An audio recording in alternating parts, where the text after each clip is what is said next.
on April 25th. Our start time is 1:09, and we welcome all of you here today. Some housekeeping. Director Eccles is appearing remotely. And Director Eccles, you know the drill. Do you have anyone there 18 years or older in the room with you? No, I do not. Thank you. Great. Thank you very much. Madam Clerk, would you call the roll, please? Yes, Director Westby. President Westby. Here. Director Coffey. Here. Director Mercurio. Here. Director San Juan. Here. Director Corbett. Here. Director Rosario. Here. And Director Eccles. Here. Thank you. I'm sorry, I left out a couple of staff members. GM Landreth. Here. DGM Dr. Alvarez. General Counsel Burgol. Here. AGM Wysocki. Here. AGM Ocker. And Chief Reeves. Here. Thank you. That concludes the roll call. All right, thank you.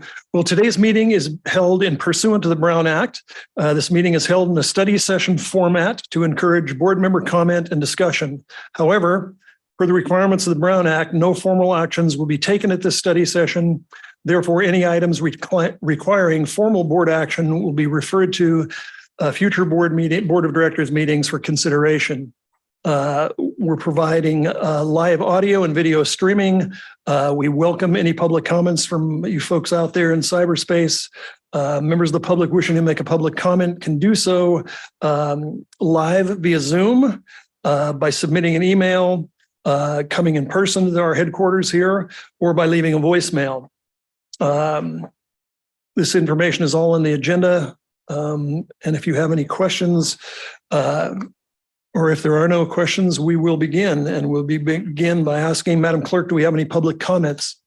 Yes, Director Wapsby, we have 4 public comments. 2 were submitted via email after 3 p.m. and they've been provided to you, printed in front of you at your desk. And 2, we have 1 on Zoom and 1 here in the boardroom, Ross Mitchell. And Ross Mitchell, you can start now if you'd like. Off agenda. So we're hearing things not on the agenda. Right. Welcome, Ross. Thank you, President Rossby. My name is Ross Mitchell. I'm president of ASME 2428. I just wanted to comment. So we just ended a meet and confer where the district staff described how a lack of staff and a lack of skill is leading the contracting construction of trails here in the Park District. Part of the district mission is to support the development and retention of a well-trained, dedicated, and productive employee workforce. Years of running at a minimum staffing model, or more accurately, at a below minimum staffing model, has led to this situation where the district is using contracting to solve staffing issues. It's discouraging to hear that during the 5-year permitting process, the district had not properly identified the resources needed to complete these trail construction projects and took the steps to ensure that ASME employees would be doing work that is clearly in our bargaining group and job descriptions. These are the types of things that employees want to do. Seeing it going to contractors is bad for morale. Additionally, we're going to take tax dollars and skills that could be developed and stay here at the Park District and send those all to a company in Colorado. I hope that as you're talking about your acquisition planning, the district is going to also be incorporating the staff and skills necessary to go along with the land that you acquire, and that you'll be coming to ASME early so that we can work as true partners in managing those lands in the future. Thank you.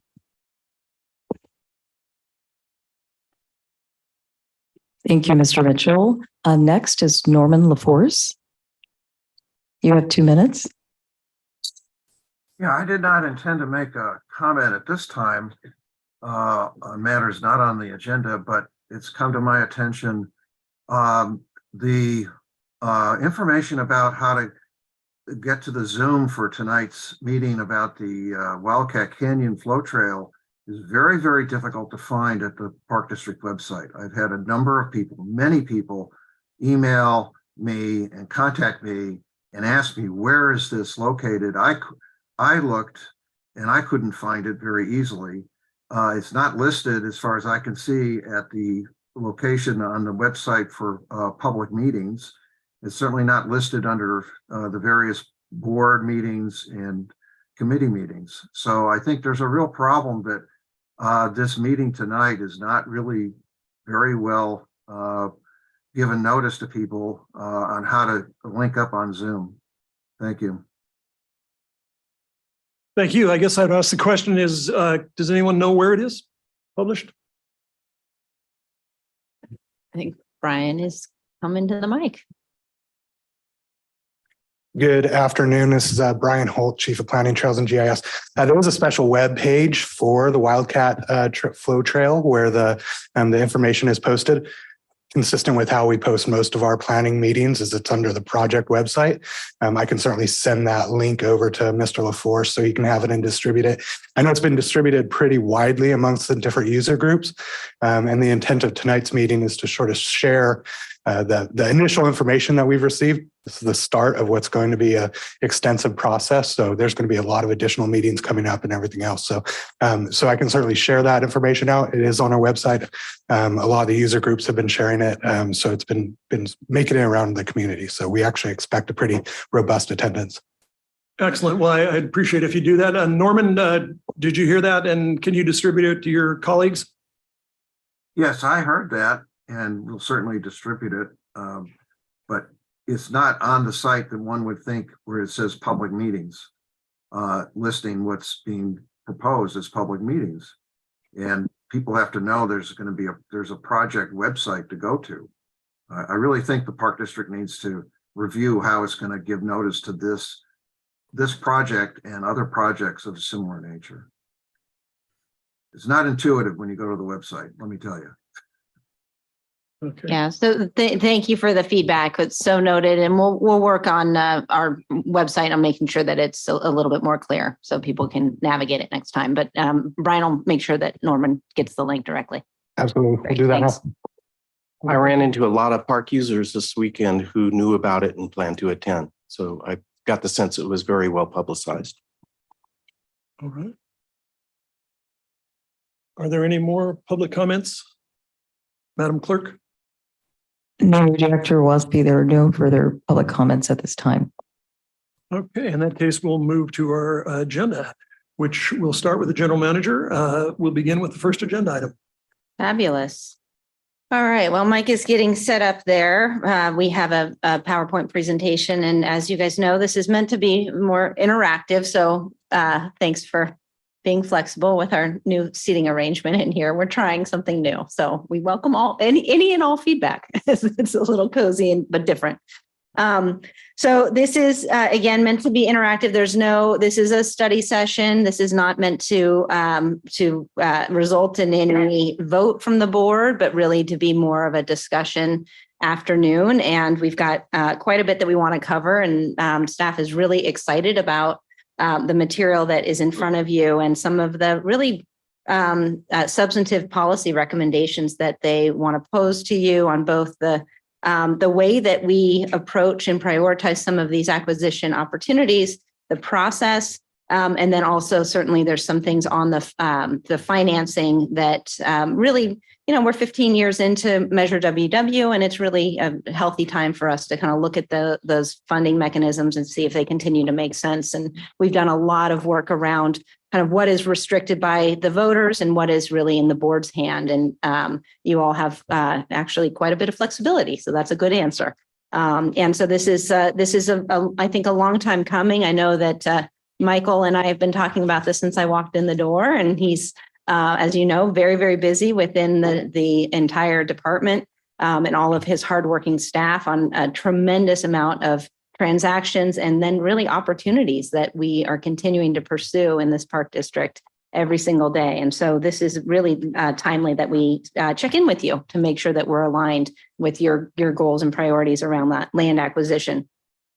I would just frame this up also as I see this as being somewhat of a similar process to what we did with the capital improvement projects last year, which was we were able to come and have a policy conversation with you all about your priorities. And we had put that matrix in front of you and got feedback from you on that. Also talked a little bit around the funding sources. And then we're able to come back and really dig into more kind of projects and funding strategies with those projects. So this is not a one and done, but really I see this as really kind of a start of rolling up our sleeves again as a team to dig into some policies around land acquisition.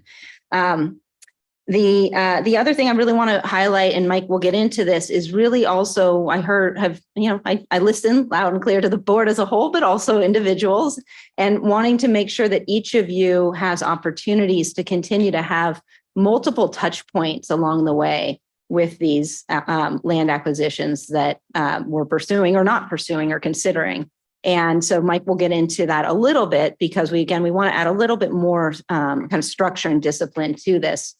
Because you all are our representatives and our experts on each of your individual wards. And so we want to make sure that you're really formally in that process as we go through these. I think it is happening. That's not to say that's not happening, but I think we want to be even more explicit about making sure that we are getting the information from you all as the representatives from the ward. And then lastly, very excited that we have our new AGM for ASD with Ken's a new set of eyes on some of these processes and really bringing, again, kind of a bigger picture strategic approach to a lot of the amazing work that our staff has been doing along this. So excited about the conversation, meant to be interactive and for us to really start this conversation so we can get into more projects a little later in the year through your other study sessions. So with that, unless the board has questions about the agenda or anything else, I think Mike's ready to go. Questions, comments, clarifying questions, anything? Hearing none. Go right ahead. Great. Good afternoon, President Waspy, members of the board. Glad you could be here with us. I'll pull that presentation back up.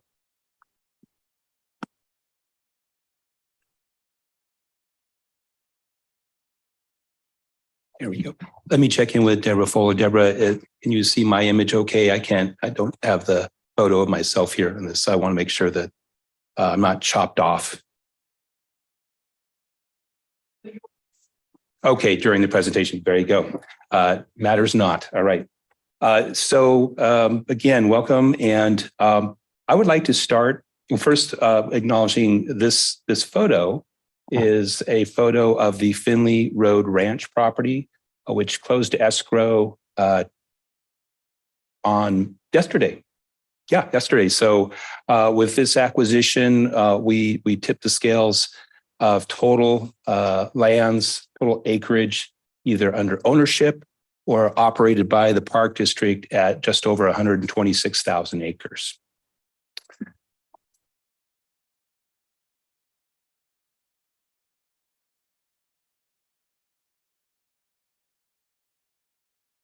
So before we get into the meat of the workshop today or the study session, I do want to introduce to the public and reintroduce to the board your land acquisition department. So we have 6 functions that our team provides the Park District and in service to the public. First and foremost is acquiring land and other real property rights to expand our system of regional parks and trails. Part of that may also involve acquisitions in addition to land. It could be trail and other kinds of access easements, conservation easements, and related natural resource protection tools. But in some cases also involves acquiring facilities for Park District operations, such as new office space, or corporation yard space and that kind of thing. So we perform that function too under that banner of land acquisition. Secondly, and this is very important, we negotiate park and trail use agreements with other agencies These are our landlord agencies. So right now we stand at roughly 17% of our total parklands that are open to the public as parks. Though that 70% of that total land mass is operated under easements, leases, licenses, or operating agreements with these other public agencies. And in fact, we have a total of, and this is a staggering number, I didn't know, 484 different use agreements that are in various stages of, they're all in effect. They all come up for renewal year over year. We have a new batch that needs to get our attention and to have those agreements negotiated and renewed. And we have new ones that come in too. And there's a case where existing agreements have to be amended as the needs of the landlord agency or the park district change over time. So that's a very important body of work, and it takes a lot of work. Thirdly, we process, the term is outgrants, but what that means is we have requests that come into the park district every year, dozens of requests for use of park district lands, either to provide access or to provide temporary use. And this comes into us from utilities very commonly that have easements that crisscross our 126,000 acres of land, and they need to get in there and do work on their existing infrastructure, or they need new easements, and so those are negotiated through our department, and involving, of course, legal and other departments as well. These outgrants take many forms. They can be licenses, rights of entry, leases. They can also be permanent outgrants. So here again, we're granting permanent easements. The process for that within the agency for managing this intake of requests for use of parklands, there's a break point. It starts with operations, with the operations division, if it's going to be a temporary use that's being requested. So that typically means something less than a year. But the real break point to think about that is if it doesn't require board authorization, then that's handled ministerially by park district staff, and that's typically through the operations division. If it is something that rises to the level where the right that's going to be granted out requires authorization by the board, then it typically transitions to our land acquisition department to process that and to evaluate that with the rest of the team, and then bring that forward to the board. So that's an important function. It's something that doesn't go towards our business, but nonetheless, it's critical that we are responsive and that we provide that established process for third parties to get those rights for usually needed public service, public works and private infrastructure purposes. And that takes a lot of work, actually. Fourthly, we provide right-of-way support for capital projects and park operations. So this is where we're talking about land we already have. It's park district owned land, and we have projects that are ongoing. And step one, or a very early step in scoping a new park district development, is to look at what the lay of the land is. Just because we own it doesn't mean that it's tabula rasa and we can just go and dig and start constructing. There's typically third-party easements that crisscross over the project site, and oftentimes our project requires access to the site that doesn't currently have. So negotiating with adjoining property owners to get that access, and with the easement holders to, if need be, to reorient where those easements are, or to work around that. So that's another function that our team provides the agency. Encroachments. So those do come up from time to time. And this is typically where you have a neighboring property owner. And here we have our eyes and ears for that is park staff. They're the ones that were most typically notice, hey, something, is that across the property line there? Is that on our land, or is that on the neighbor's land? And so our team will step up and investigate that with park staff. And then we have a process that's been established for taking that from that resolution through notification to elevating it as need be, all the way to a legal engagement. And just last year, I believe it was, or earlier this year, the board adopted a new policy. So we now have we have a process for enforcement on nuisances such as encroachments, and that gives us some teeth that we heretofore did not have. And so that provides an intermediate process between going all the way to having to file suit. So that's a great advantage to have that new tool in our tool chest. And then finally, weekly, we're responding to many inquiries from internally, from park staff, trying to understand our property rights and if we have easements or we don't have easements, and what the neighbor's property rights might be in relation to our parklands. And we get inquiries as well from outside, from the public, from neighbors, but from other members of the public regarding the park district's real property rights. So it's a big body of work, and delivering on that is our team. And so I'd like to introduce the Land Acquisition Department team. And we'll start with Stanley Graham, our real estate manager, who joined the team last July from Marin Municipal Water District. And we have Rachel Lem, who can't be here this afternoon. She might come in later, but Rachel is our senior real property specialist, and she's been with the Park District for about 4 years now. And Rachel also worked on the Finley Road Branch project, which again, that closed just yesterday. We have Sarah Reek. She's been with the Park District for 16 years, with the Land Department for 11 years, and in her current capacity as real property specialist for over 4 years now.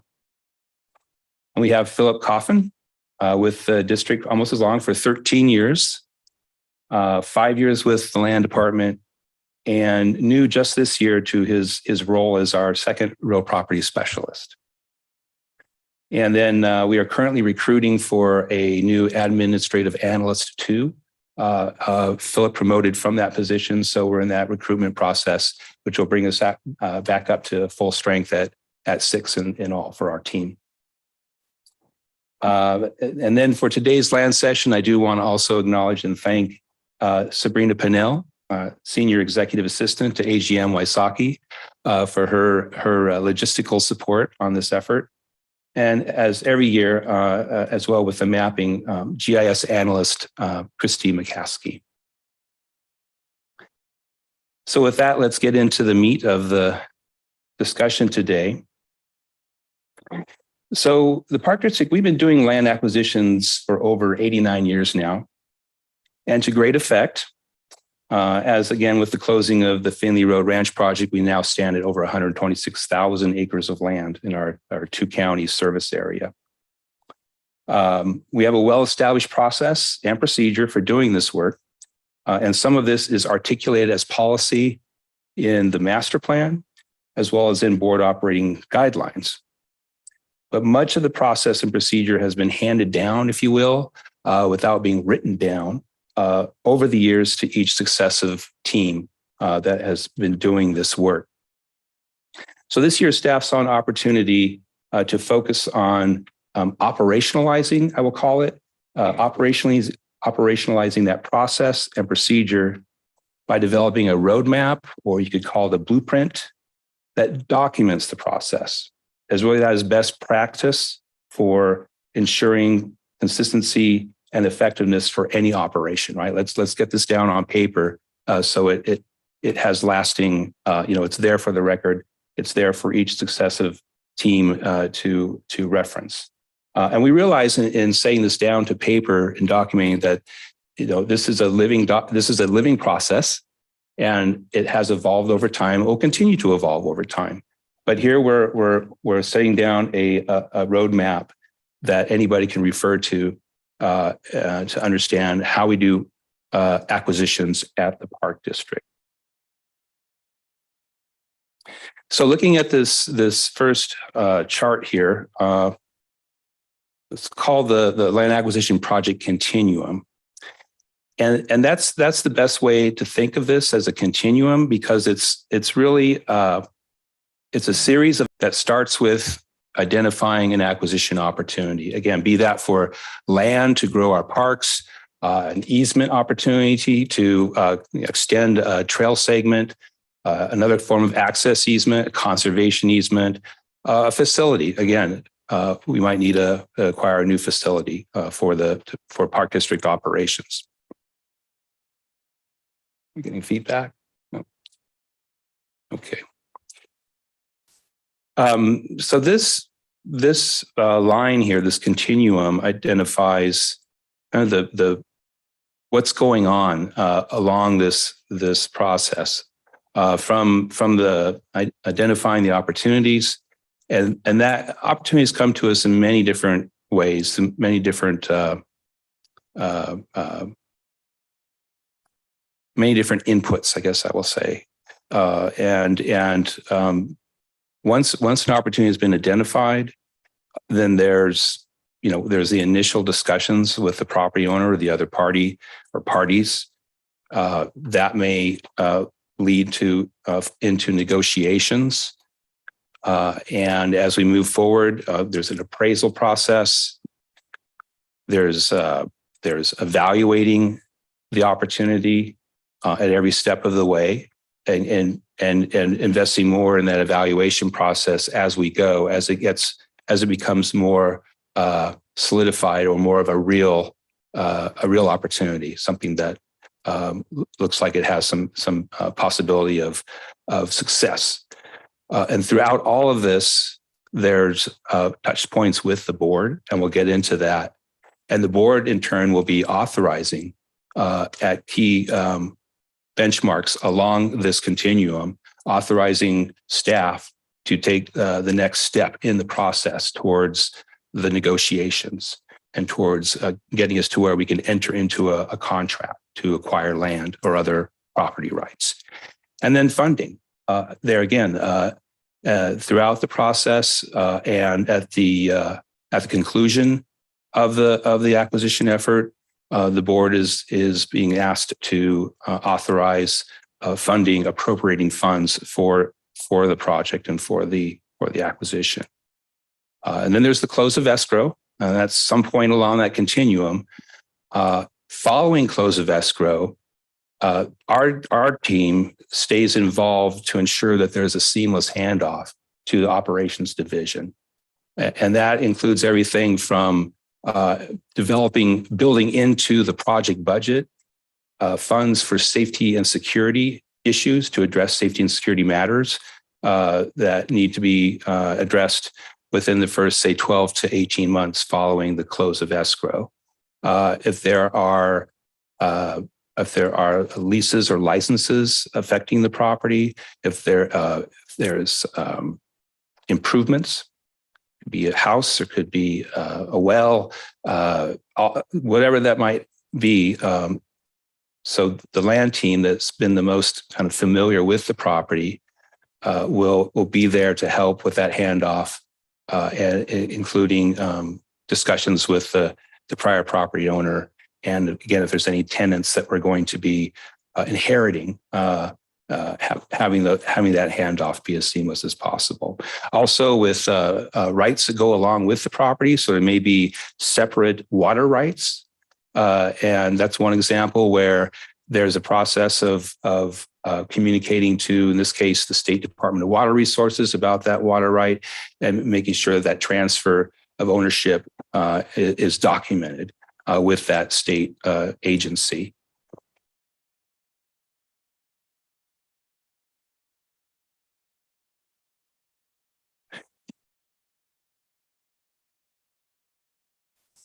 So throughout that continuum, when there's the initial opportunity has been identified, and we get into the assessment or the evaluation process, and in documenting what has been our process, continues to be our process, we're breaking this into 3 stages.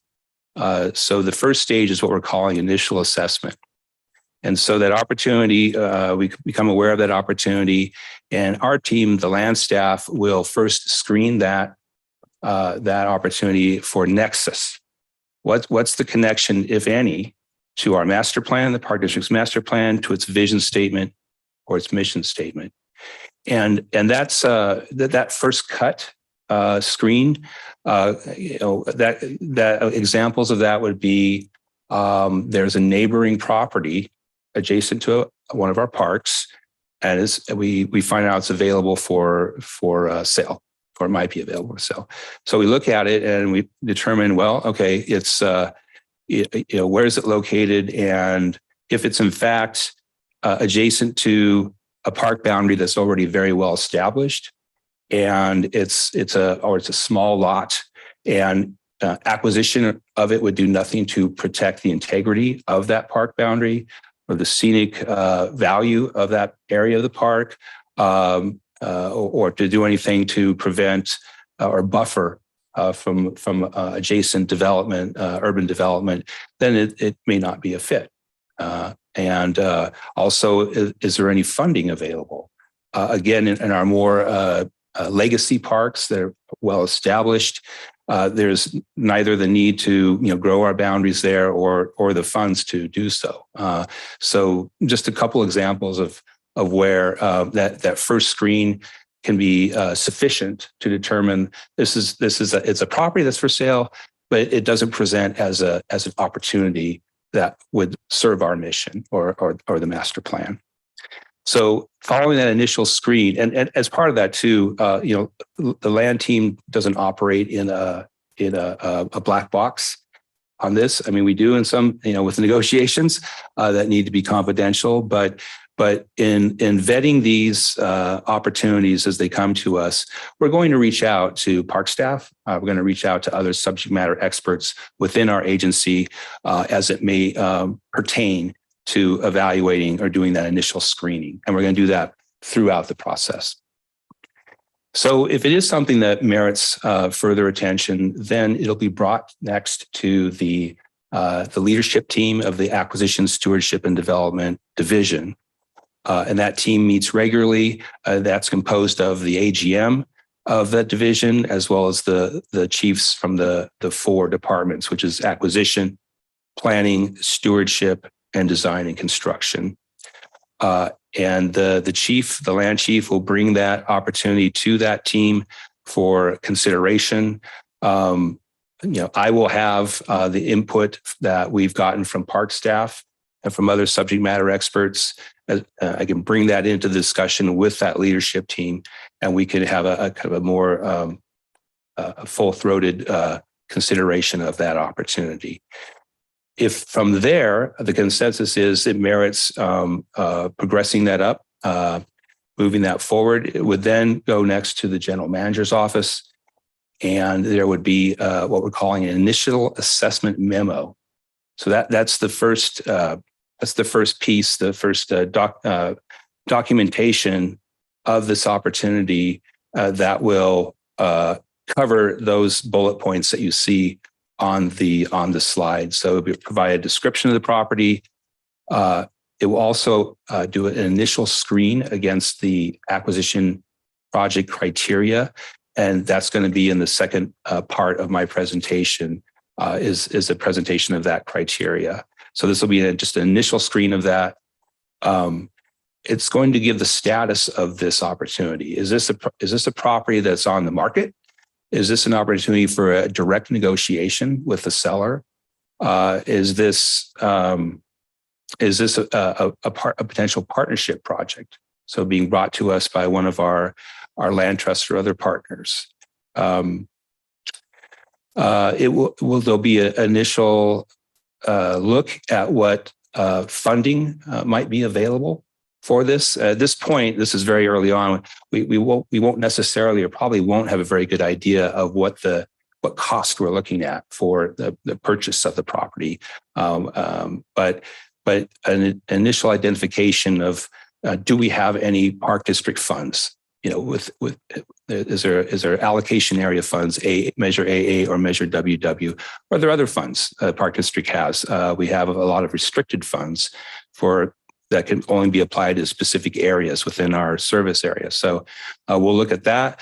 We'll also take an early kind of radar look at whether this property, this project, this acquisition opportunity might be a candidate for outside funding. Grant funding or other. So we'll treat that a little bit in this initial memo. Any additional considerations that should be taken into account in what might be involved in the negotiation strategy, we'll put that in that memo as well. And then last, there'll be a recommendation to the general manager about whether this should be pursued or not. If not, we can document that as well. And if it should be pursued, in what fashion? Or is there an alternative that we should consider to outright acquisition, partial acquisition? Would an easement and some land, you know, what are the possibilities there that could come together to best serve our mission, right? So that level of analysis will go into that initial assessment memo to the general manager. At the next point, there'll be the decision to pursue or pass on the opportunity, and that's, you know, that rests with the general manager's office on deciding the course of action, in conferring with staff, of course, and conferring with board members. Definitely with the board member whose ward the opportunity is within, and as necessary with other board members as well. So that is the decision point will be made only after there has been some conferring with one or more board members. I'll say that throughout this stage one and throughout the whole process, there is going to be that conferring with board members and keeping the board members apprised and getting their input. This is not at this stage one, there is no action and there's no counsel that's being requested of the board as the full board. So there is, in this stage one, this initial assessment stage, there is no going to the board in closed session. That will come at stage two, the next stage of the process. So here again, it's individual consultation with board members. So that's a lot of information, a lot of my talking. I'll stop here. If anyone has questions about this first stage of the evaluation process before I move on to the second stage. Questions, comments?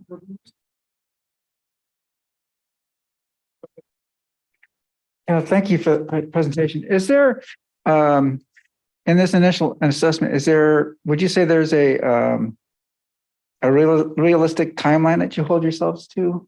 I know it's probably depending on the size but is there an expectation of 1 month, 2 months, 3 months, 4 months down the road that you'll get to the end of, or even a year? Thank you, Director Rosario. Excellent question. And that's a reminder to me to touch on something that's it's kind of the drumbeat of one of the drumbeats of the work we do in land acquisition is that we need to be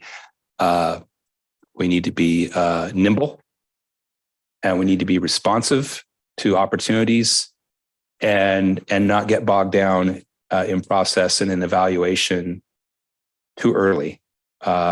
So this is a lot of steps. Again, this is the purpose here is to document, but this is intended to be something that can be turned around within a week or two. Oh. yeah, again, it's just an initial high level look at the opportunity. And, the leadership, the ASD leadership team meets weekly. If need be, we can have that meeting. I can bring it to the team that following week.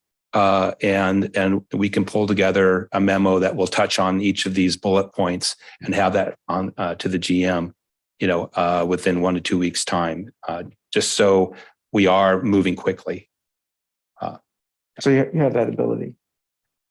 I'm sorry. You have the ability to move quickly if you needed to. Yeah, it's incumbent on us to do that. Yeah. This is so different. It's opportunity driven, and it will eventually perhaps become a project, but it's not the same as a development project where we're doing it on land we already own, and we can take the time we need to plan it, design it, permit it, construct it, fund it, construct it. Here we're having to jump at an opportunity, and so it's incumbent on us, on staff, to move this process along smartly.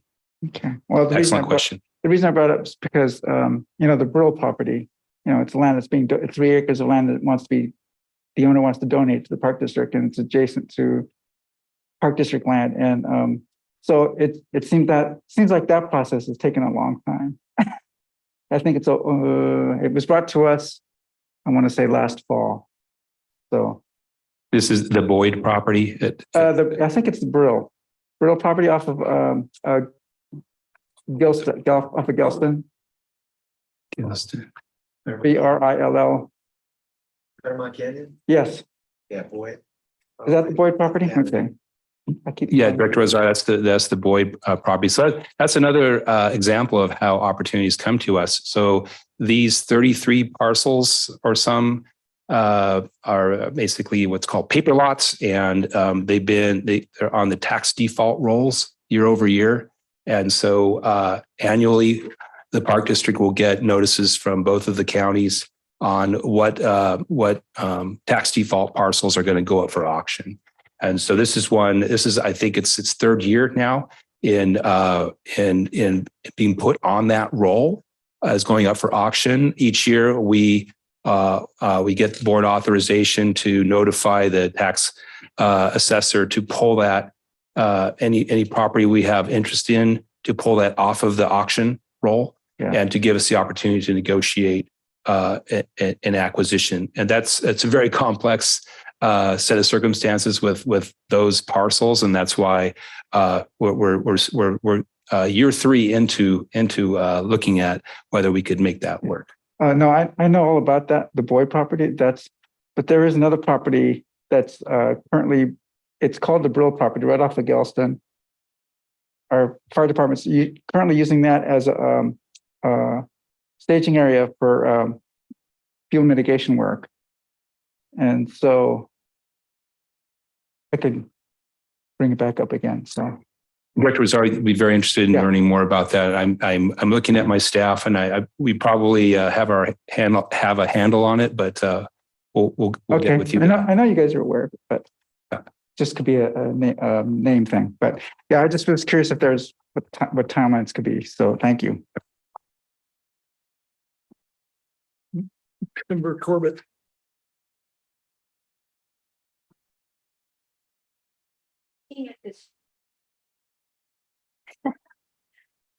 The microphone might help. So in looking at this chart, confer with board members at the end of these different actions. Is there ever any discussion with the board member prior to this spot right here? Director Corbett, thank you for the question. So in fact, one of the ways that opportunities are made aware to staff is through individual board members. So in some cases, they're already ahead of the game on us. But when an opportunity comes in, after it passes that first screen, and even there at that initial screen, if it's not an obvious not a fit, and I could provide more examples of why there'd be obvious not a fit for the Park District's mission. But other than that, absolutely, staff would be contacting the board member to let them know and see if the board member may be aware of this opportunity as well, and to have that initial discussion. So that's the point here, is that throughout the whole process, including stage one, throughout that process, there's engagement with certainly with that board member whose ward this opportunity popped up within. But it would be that we put here on this chart at that fourth step, the decision, right? The decision point to pursue or to pass. Put that in there, make sure that's noted, that there will be conferring with the board member before that decision is made. Okay. Yeah, and just to follow up on that too, and part of this, and certainly I think in real practice, this is happening in different touch points, and I know we have a lot of the inquiries come in directly from you all, so I think there's a lot of interaction that we have. But we wanted to make sure we actually formally put that last box in there, because I know that I've heard from some of you since I started that you'll give us an present an opportunity maybe you've heard about through your various contacts in your ward, and then we do this initial assessment. And then I've heard from some of you where it's like, well, we never hear back. We never hear back on kind of where you are. And it might be that we've, done that very initial assessment to say, oh, this really is way outside of our mission. There's really nothing from planning or operations or whatever where we feel like this is something we should pursue, but we haven't kind of methodically closed the loop with you on that, or brought it back to you to say, here are our concerns, and then have you kind of give us some feedback about, well, no, actually, I think this does make sense. So we wanted to make sure that box is in there, but it doesn't mean that's the only time that we would be touching with you, having touch points with you along the way in this first stage. And I think that's happening in practice most of the time, but I wanted to make sure we didn't lose that closing the loop on the first stage back with the board member. And so the thought that a board member can come up with an idea for a piece of property that hasn't already been on the list is something that's supported and encouraged, or at least looked at. Certainly. And just in my short time here, that has been happening. It's different based off of kind of where your different wards are and the interests are and whatnot. But yes, absolutely. We would encourage that and want you to do that, because you've got, you all are on the ground and are aware of a lot of these opportunities, certainly before we are. So absolutely. And then another thing, unfortunately, I have to mention this because just knowing my district, some of our districts have much smaller numbers of land areas and projects. If I were just to give an example of my district and almost everybody else's district, there are large spots of land and projects that have been worked on over the years, but some of us have, just smaller parts of land, just the way these districts were built once upon a time. So is there some way that a person who has a district that has much less land in it, or opportunity for land, to get to learn and work along with other board members? If you were to compare, the size of districts in my district, maybe just looked at yours, oh my gosh, what a huge difference of open space land. Mm-hmm. So it'd be nice for those of us whose districts are a little different.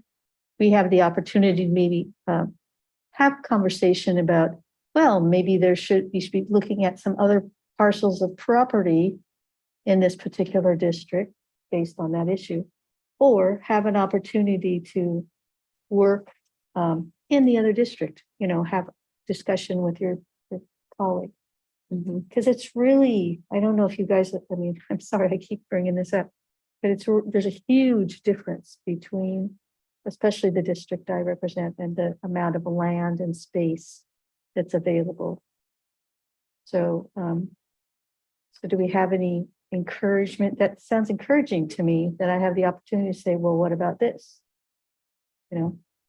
Yeah, Something you're encouraging? absolutely. And Michael and I have talked about this quite a bit because each of your wards is very different. I mean, the older parts of the district are, you're not going to have, well, maybe a few, but there's not as many very large opportunities as maybe you might see in some of the eastern parts of the district.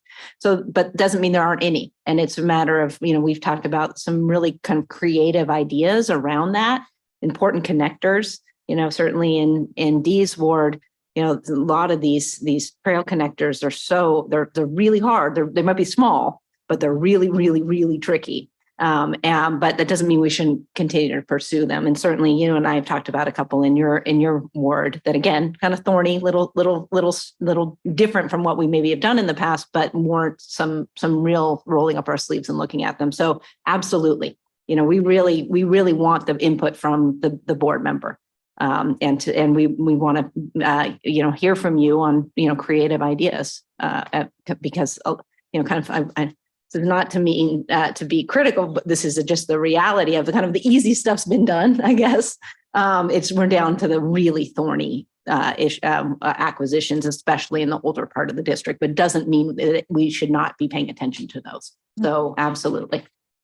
It might not be a bad thing to have a conversation at some point during the year, just about how the amount of land in the projects to each district, how that impacts each district. So we can have a conversation amongst ourselves about, what we deal with in our districts and how it, impacts what we do. So is that a possibility?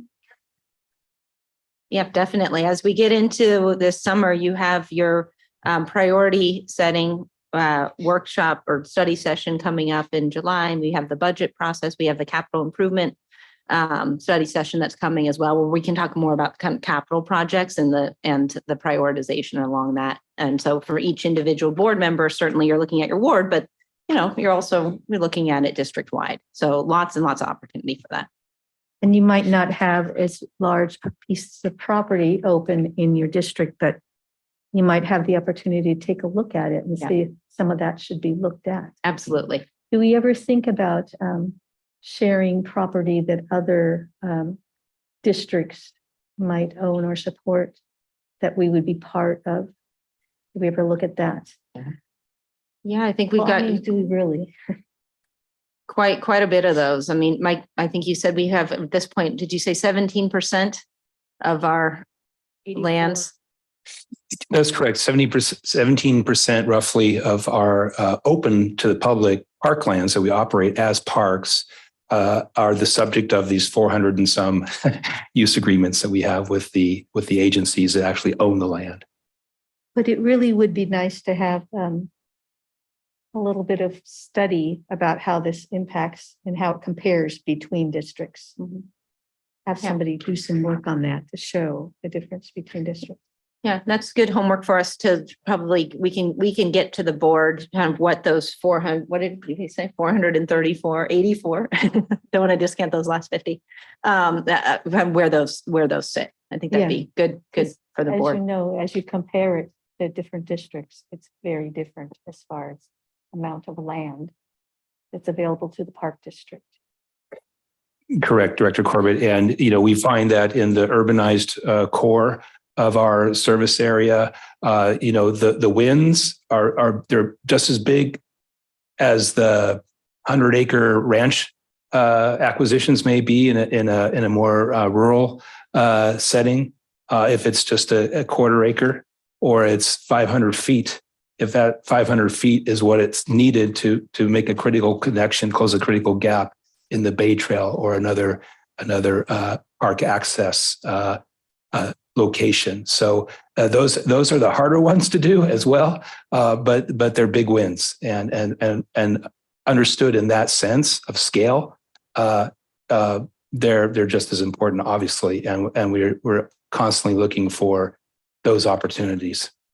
Do you think I could have an individual conversation at some point to compare the size of districts between and how that impacts the work that you are doing? I would really like to have that opportunity. Certainly. Yeah.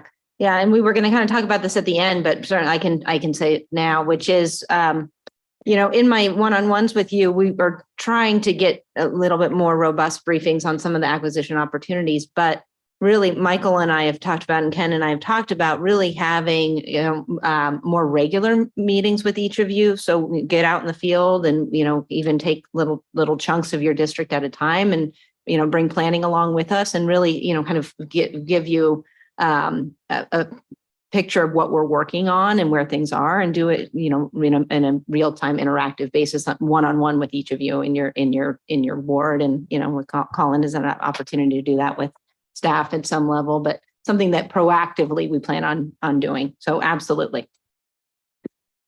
Thank you very much. I'm sorry that I have to talk about that in my district, but thank you for your interest. Well, I appreciate, probably the rest of the board members appreciates a little break from my droning on and on. So but now let's continue that process. Questions from board members on assessment? Thank you. John? I think we were. Yeah. So thank you. There's a lot there, but just looking at your chart, I see very early on input from operations. And I think that's really important when you have physical changes being made, whatever they might be in any organization, and the folks that have to work day to day involved in those physical changes, in our case, a new park or a new trail. I think it's really important to have them involved in it. And there are cases, and not necessarily in this agency to my knowledge, but other places where a company builds a building and they never ask the people who work in the building, how are they going to use it? And then, it gets finished and half the people are mad at this new building, So I feel like, the folks that are going to be involved in, we call it operating our parks, are in early and have a chance to chime in on it. And that's great. Yeah. Absolutely, Director Mercurio. And, it's practical thinking to have that be a good place to start with the staff that's out in the parks. And they know the lay of the land best, and what the opportunities are, and what might give them pause as well. We want to know that so that we can build into the process no surprises to the best of our ability, knowing that as we get into an opportunity and it's something that looks like it has some legs, there's always surprises that along the way, and we plan and we adapt for that. Member Sandlin. Yeah. Real quick. So quite loud. So this, I noticed, is also what you sent to us before the meeting, the memo, but it also looks like it could eventually form the basis when you're talking about putting together some sort of written document that could be used going forward, so that it's not just a process that's handed down, it's something that's a little bit more operationalized. Is that the goal of what we received before this meeting today? Correct. Yes, that is one of the several goals we have with this. It's process heavy, and that's to that end, towards having good documentation, towards operationalizing the whole process, soup to nuts. Okay, that makes sense. And then my other question is, this seems to focus a lot more on purchases, but what about opportunities where land might be gifted to the park district? I think it could follow a similar process, but also might be different too.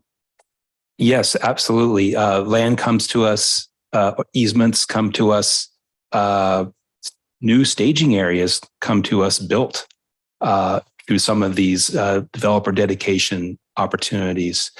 So all those. This does describe a process for more or less a typical land acquisition or acquisition of real property rights, where we're having to appraise and make an offer based on the appraised value of that land or those property rights. What you're describing is dedications or donations, where that piece of it is not so critical because we're not having to negotiate around price. We're having to understand the opportunity, understand the opportunities and constraints, of the property, of the real property right, and really do the deep dive into that. And so this process encompasses that evaluation process. What's put down on paper here is encompassing primarily that evaluation process, whether it's offered up for donation, you use that old adage, you look the gift horse in the mouth, right? Or if it's something we're going to have to negotiate hard and pay good money to acquire. Member Coffey. So I asked a question before we started this session, arising from my disappointment that this is our annual land acquisition workshop and we don't have any actual land on our agenda. So the question arose, for me, and I think it piggybacks on what Director Corbett was saying, is when does the benefit of a closed session that we've had annually, I know our new members haven't had that, but certainly the rest of us have, and it goes back decades, I suppose. But how do we accomplish understanding the picture of what properties are in play under our master plan as it is developing today at this moment, and talk about it?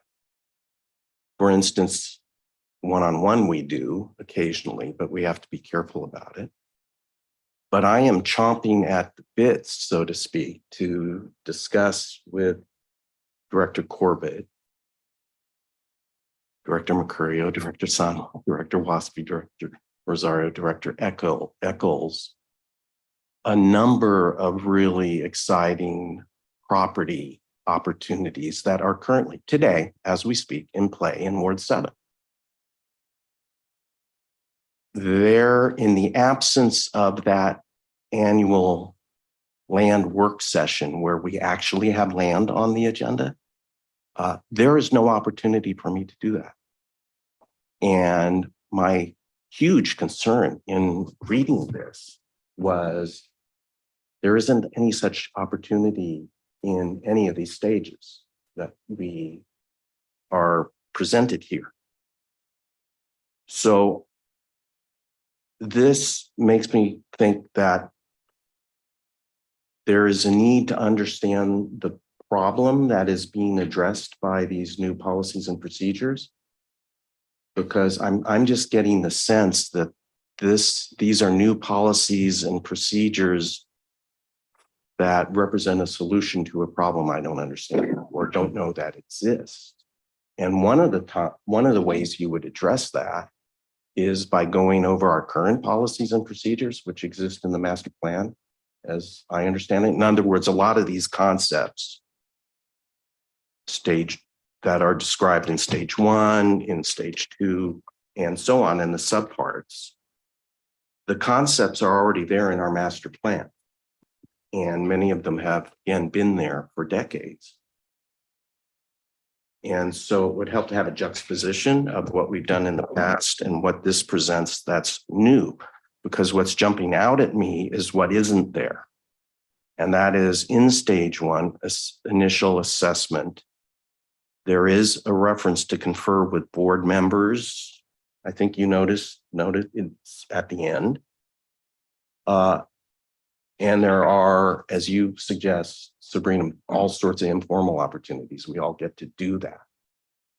So to me, what's missing is the ability to understand from each other what is currently in play in all the wards. And that's what isn't lacking. I need that opportunity to go over, I don't want to speculate how many. There are a good number in Ward 7 right now today that we could have on an agenda and talk about. And I don't have that opportunity. And I think it may not even be all that well spelled out under our existing master plan. So again, I come back to, I'd like to know what problems in our existing process this is addressing and how it's dealing with any such problems. I guess I don't feel a strong existence of problems in land acquisitions. And I think that in this initial stage one, instead of having the box confer with board members, and actually it only has board member one, I think we need to, if we're drawing up new policies and procedures, have at stage one, box one, step number one, an understanding that the whole board is aware of what's in play throughout the 2 counties. And that from that understanding of the board and exposure of the board to what's in play throughout the 2 counties, then we can start the entire process. And we can be in a position where properties that we've been eyeing for literally decades are in play, and all of a sudden we all know about it. And, 2 weeks, 3 weeks, 6 months, a year, that could then ensue turns into a couple of weeks total, because we've been looking at a piece of property for decades. One of those is in play right now. And frankly, I don't know what's happening, but it's been looked at for decades. And I think if all 7 of us were aware from the get-go of such properties that aren't in anybody else's ward, it's worthy of everyone knowing about beyond me. And I think that if we're going to develop new policies and procedures, and I'm inserting this now because we're at the beginning, that annual workshop, and maybe it needs to be more than annual, where we're all looking at those active properties, should be at stage one, box number one, and maybe more frequently. So those are my initial thoughts. And was there a question behind that as to why we're going in this direction as opposed to having a closed session? The question I raised is severalfold. One, is there an ability to juxtapose this to the existing way we do things? So that as I read these steps, as we're looking at adopting what would become new policies and procedures, can we have the old ones to just compare? So that would be one. The other one is the annual workshop, or more broadly, the annual or more than annual ability for all of us to sit down in a closed session and look at all the active negotiations or properties that are available for all of us to look at. Is it possible to have that? Not only this year, but on into the future, where we as a group know of all the active properties that are subject to negotiations, like we've done every other year, and we did last year. Director Coffey, I could speak as to your first question, juxtaposing how we've done it for 89 years now and counting, right? As against to what you're seeing here on the screen and what's in the packet. So it's the same process in terms of where it starts and where it gets us to. What this analysis that staff has done and this articulating the steps is wanting to do is to a couple of things, is to make for a more robust evaluation process. So in the past, a lot of this analysis early on was kept within the land department, and arguably, there could be more input from other subject matter experts, other staff, other departments earlier in the process, and that's what we're solving for on one respect, and then establishing a standardized set of criteria where we have what's in the master plan. There's criteria in there for land acquisitions. We have Measure AA and Measure WW, and those project lists.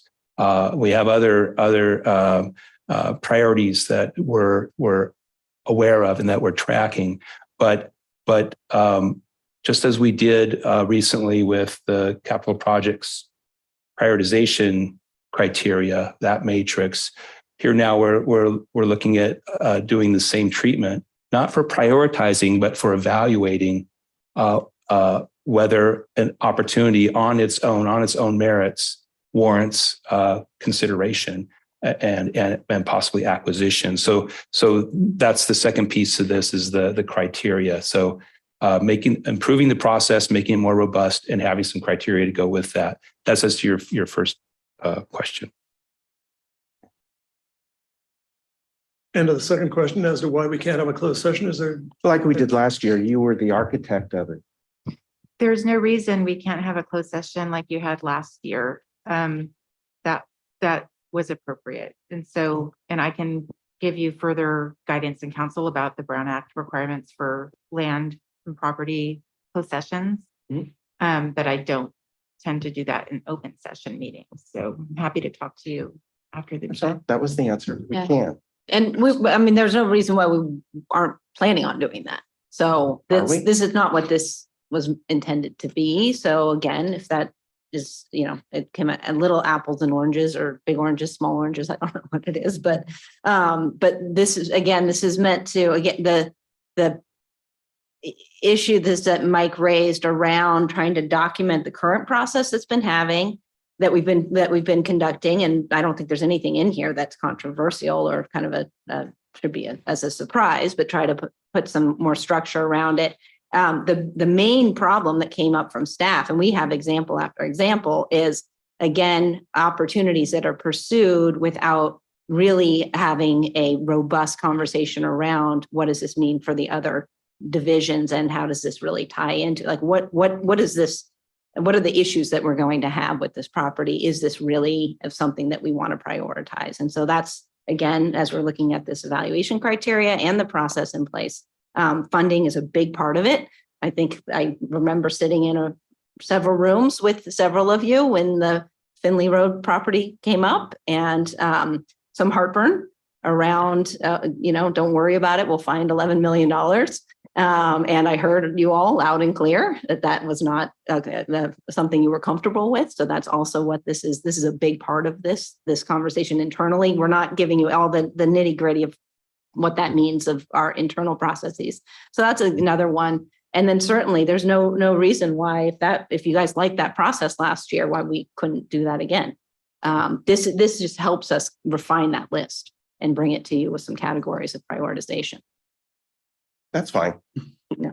It's a board workshop. I think the board should have some input into these That's why we're here. topics and the agenda, because I was really surprised at this agenda.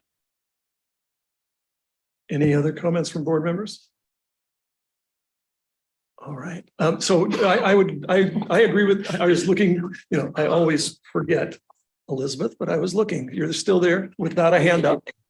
I am still there. I'm being quiet because I think this slide and what Mike has said is good, and I'm content. Thank you. So I also agree with Colin on everything he said. I think, the closed session was so valuable, let people know what's going on. I like this initial assessment. I think it's wonderful. I'm glad you included board members into it. We're the fourth box over. I understand that. That probably makes a little sense. But the only thing I would lobby for that parenthesis around the S on board members or member, please don't make it be a board member. I mean, you can understand everything we're saying here is just let us know. I mean, let us know what's happening, because I'm very concerned with what's going on in Ward 7, and as well as all the other.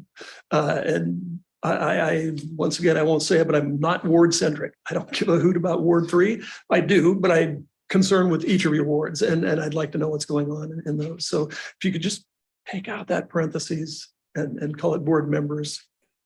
I'd Noted. appreciate it. Yeah. Thanks.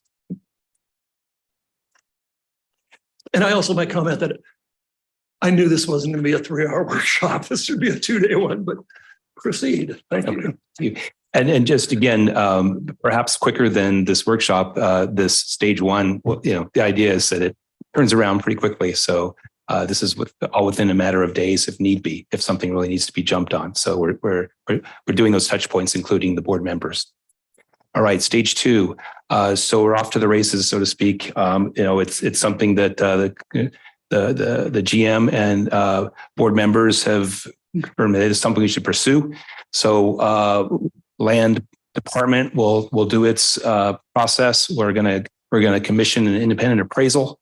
We're also going to at this stage have an opportunity for what we're saying here, a multidisciplinary investigatory team. That's a lot of syllables, but basically it means is when we go out either at the property appraisal inspection and or at other opportunities to get out on the property, it's not going to just be the appraiser. It's not going to just be the project manager from the land department. It's going to be other staff that as germane to giving this property kind of the next level of assessment. So we're calling that a preliminary site analysis.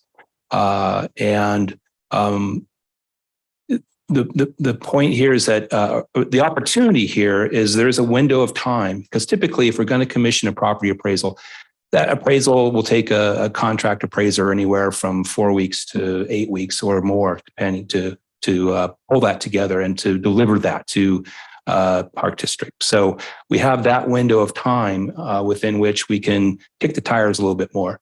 And we want to build into this stage two that we are getting that larger interdisciplinary team of folks within the agency out onto the property and to have that closer look at it. Again, back to our department, land department, we're going to be doing our preliminary due diligence work. So due diligence, right, that's a term for in real estate, really looking at the condition of title to a property. At this stage, we're not doing like a phase one site assessment or anything of that nature for like environmental conditions, right? Because we haven't even made an offer yet, but we are doing some preliminary due diligence work. We're also working with the grants program again to look at where there might be funding opportunities for outside funding. So then the results of that preliminary site analysis, and then when that appraisal is in, we have the appraisal. We have the opinion of fair market value of the property or the property rights. Then we'll take that earlier memo from stage one, the initial assessment memo, and we'll expand on it. So we're not reinventing the wheel here. We're just building on the work that's already been done, that's already been documented. And we're going to produce an opportunities and constraints memo, as we're calling it. So that one will include the findings from the preliminary site analysis. It will include the value conclusion from the property appraisal. It will also take a second screen against the acquisition project criteria, again, which we're going to get into next in the second part of my presentation. So it'll be, now we know a little bit more about the property. We can see how it holds up against that criteria, those criteria. There'll also be, since we now have a number on how much this would cost, what the purchase price might be, we're going to have a funding strategy that we'll include in that memo.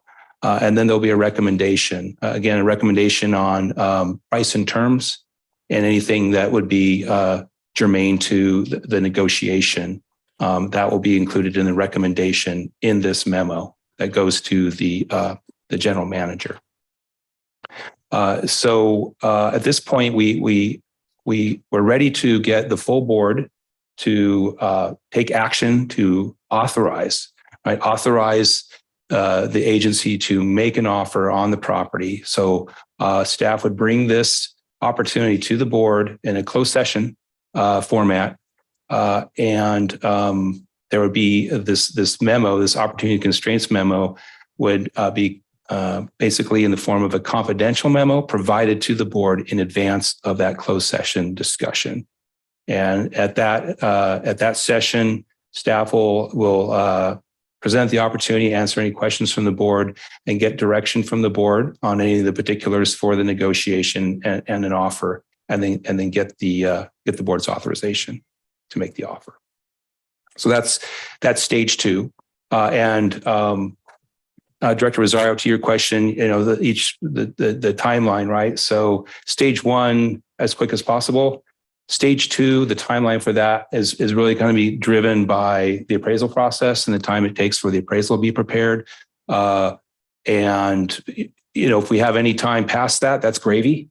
It depends on how urgent. And if it's a threat of loss and we really have to jump, then we're just waiting for that appraisal to come in. And once it does, move it forward in the process and bring it to the board as quickly as possible.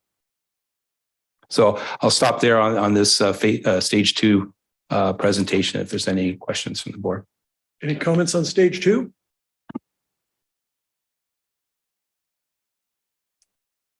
Member Coffey. The appraisal process, Mike, we have in the past, I know of one that stands out for me real strongly, but we've occasionally lost properties because of the time it takes us to get an appraisal. And this isn't new. I've raised it before.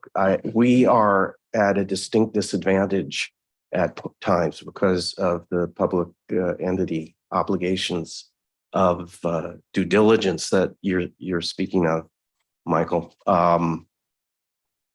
And I just want to throw out there, it's probably mostly for legal, but is there some way that the park district can have, and I don't anticipate an answer because it's kind of an age-old question, but is there some way to have a pre-authorized fund for earnest money or some mechanism where we can get a hold or on properties that come on the market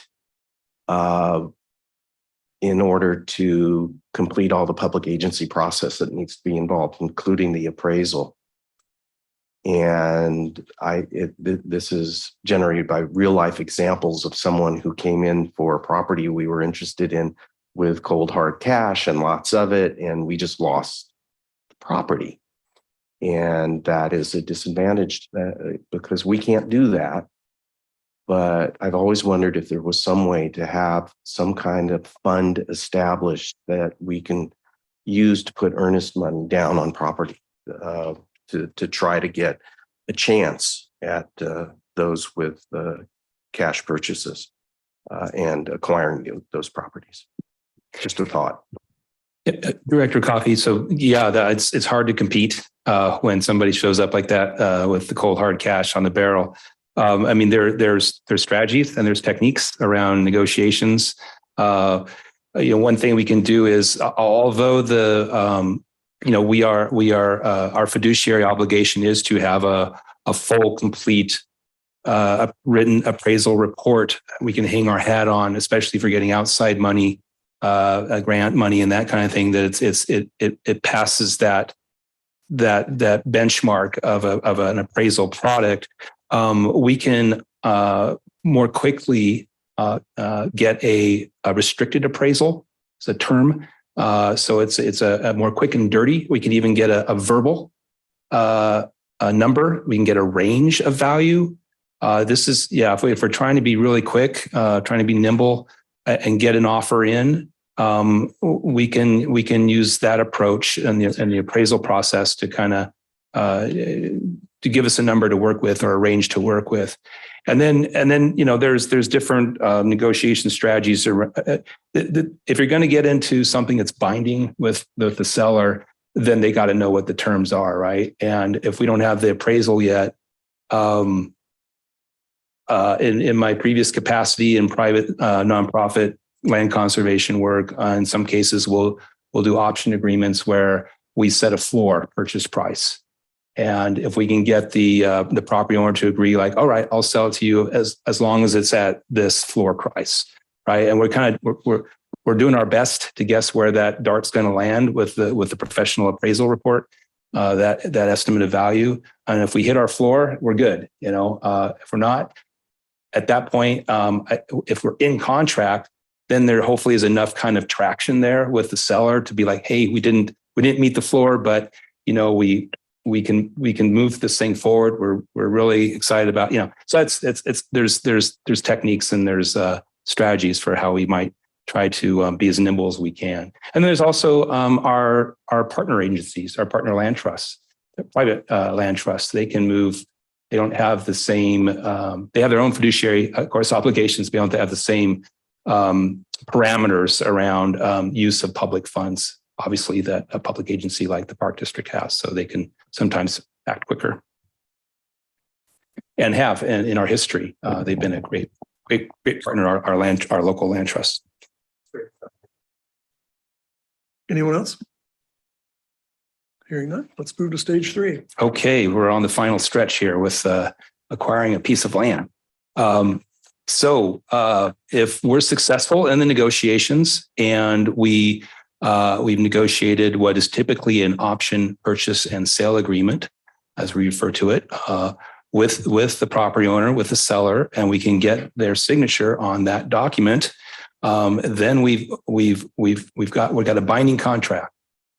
So we would then bring it to the board. This would be an open session, open public session for presentation by the staff, deliberation by the board, and then staff seeking the board's authorization to have our general manager execute the agreement so that we are in contract with the seller. That will be, as you're familiar, the agenda staff report accompanying that board action will have the background on the property, and it will also be a request for an appropriation of initial funding to handle the acquisition related expenses up to that point in time. So that's that first open session public meeting of the board for a new acquisition opportunity. Once we're under complete, a fully executed contract, then the formal acquisition evaluation process, as it's stated in the master plan, that's when that kicks in. And that process is coordinated through the Planning, Trails, and GIS department in close coordination with Land Department and with, again, all the other staff from the other departments and divisions that are germane to giving a full consideration of the opportunities, constraints, operational considerations for the acquisition. Again, this would be a final screening against that acquisition project criteria, and we'll get into that next. At this point, too, obviously, we've nailed down what the funding package is going to look like for this acquisition. So, staff will come to the board with the agenda staff report with a funding, a project budget, with a request for appropriating funds and accepting funds if we're successful in getting outside funding, and appropriating those funds to complete the purchase and to also address site safety and security matters.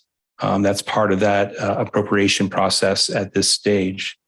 And that's the final step with the board, bringing it back to the board in open session with the acquisition evaluation, the agenda staff report, and the budget. And then we go forward to close the escrow. Yeah. And do the handoff to operations. Just like that. It's like that. Yeah. And there we have it. So I'll say, and then back to I want to return again to Director Rosario's question about timeline.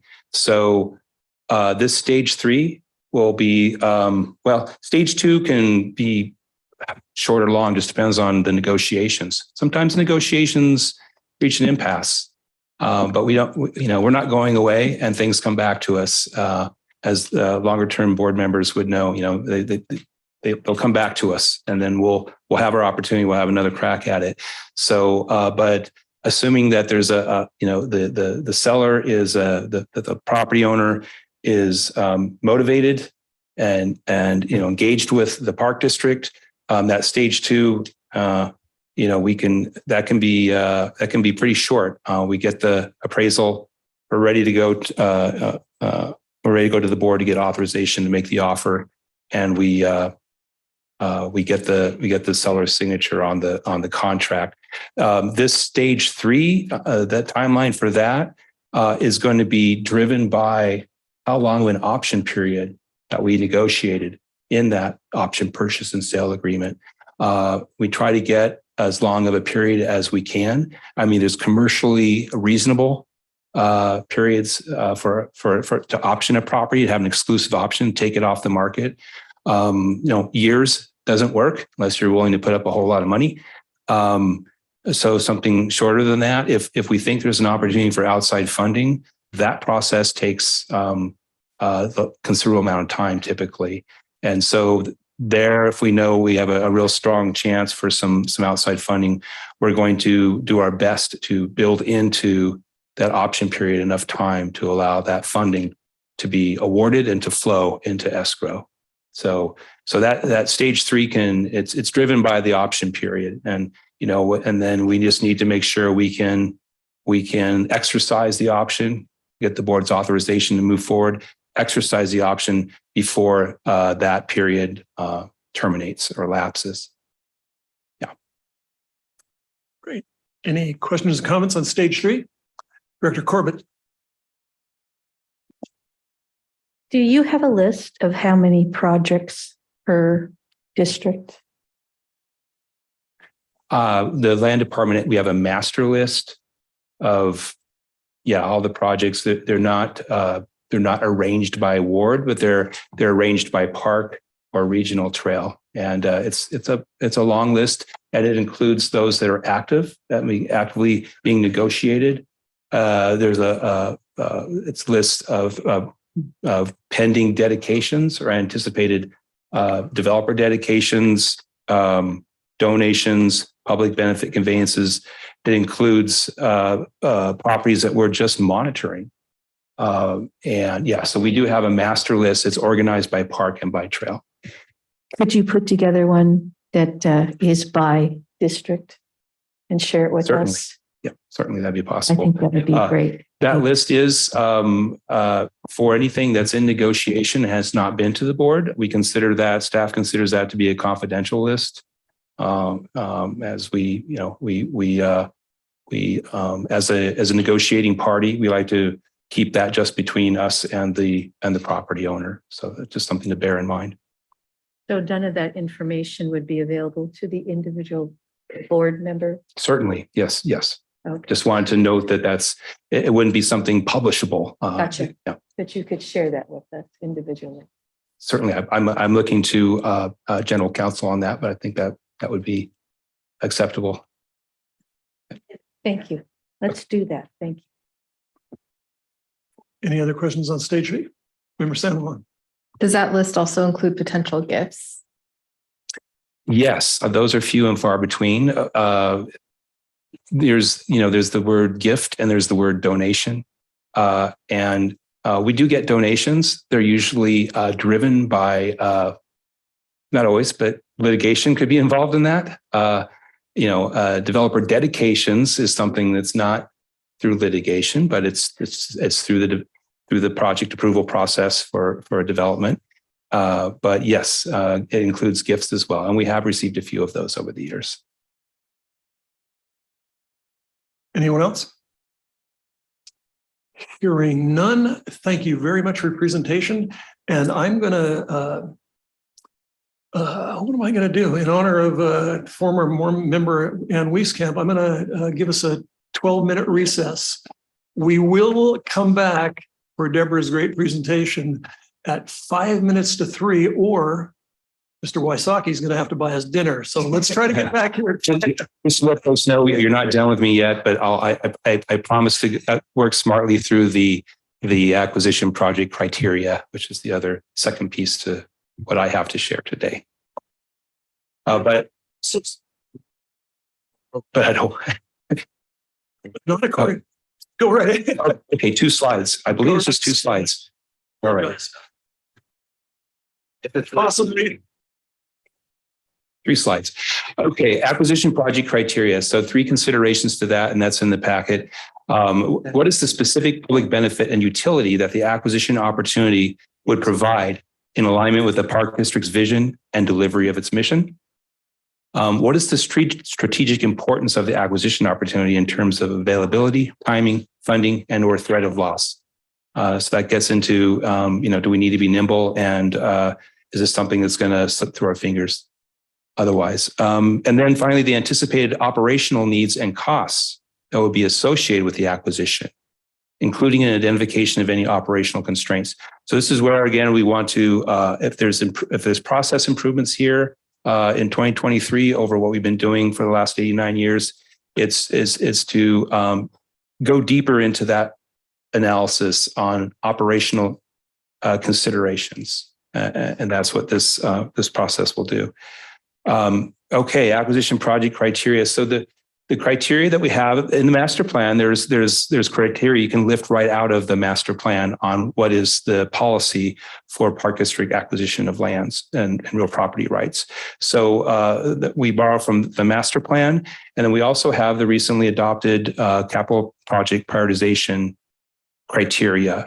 And we borrow heavily from that as well. Again, making the distinction that whereas those criteria for the capital projects so the capital projects criteria helps inform decisions on project investments within our parks, whereas the acquisition project criteria helps inform decisions on which opportunities to pursue to add to our system of regional parks and trails. So it's the capital projects is looking at where and how should we time investments within our parks. The acquisition project criteria is looking at informing decision on the opportunity that's before us and whether that's the right opportunity to pursue. So it's not a ranking process. Okay, so first, as with the capital projects prioritization criteria, the Park District is centering its evaluation of acquisition opportunities as well around providing geographic or community equity. And this screening for that criterion will use the same measurement that the indicators that we've established for the capital projects prioritization when looking at community equity. We say here geographic because it is, again, we're not looking at do we invest in one of our existing parks, but do we acquire this land or this property right in this community, in this sector of our service area. So provide geographic or community equity. Secondly, protect natural and cultural resources. Third, expand public access.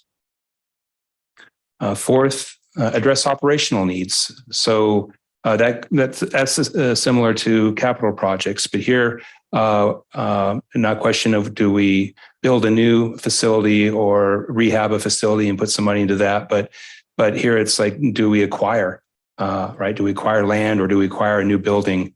So that's the fourth criterion.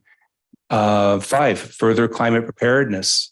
So with the capital projects, we're looking at, what kind of investments in our parks can we make that will address climate, sea level rise and other climate impacts. Here we're looking at where would we need to acquire land that could provide a buffer or provide some other protective function addressing climate impacts. 6, this is unique to, I think for the most part, to acquisition opportunities. Does this build on previous investments? A lot of what we do the majority perhaps of what we do in land acquisition work and trail easement acquisition work is building on what we've done before, whether we're closing gaps in a regional trail network, or whether we're expanding a wildlife corridor or providing connectivity from one park to another park, or rounding out park boundaries, or acquiring infill within our parks. This is one that consistently pops up with new acquisition opportunities. Is this something that builds on previous investments? Leverage with partnerships. That's another big one for acquisitions. And we have our long-standing, really solid land trust partners and public agency partners as well, where over the years, when there's opportunity and we can combine resources, combine forces, and leverage those relationships in acquisitions. In some cases, that means too that we're not the acquiring party. Getting to, I forget which board member brought that up, but I believe it was Director Corbett.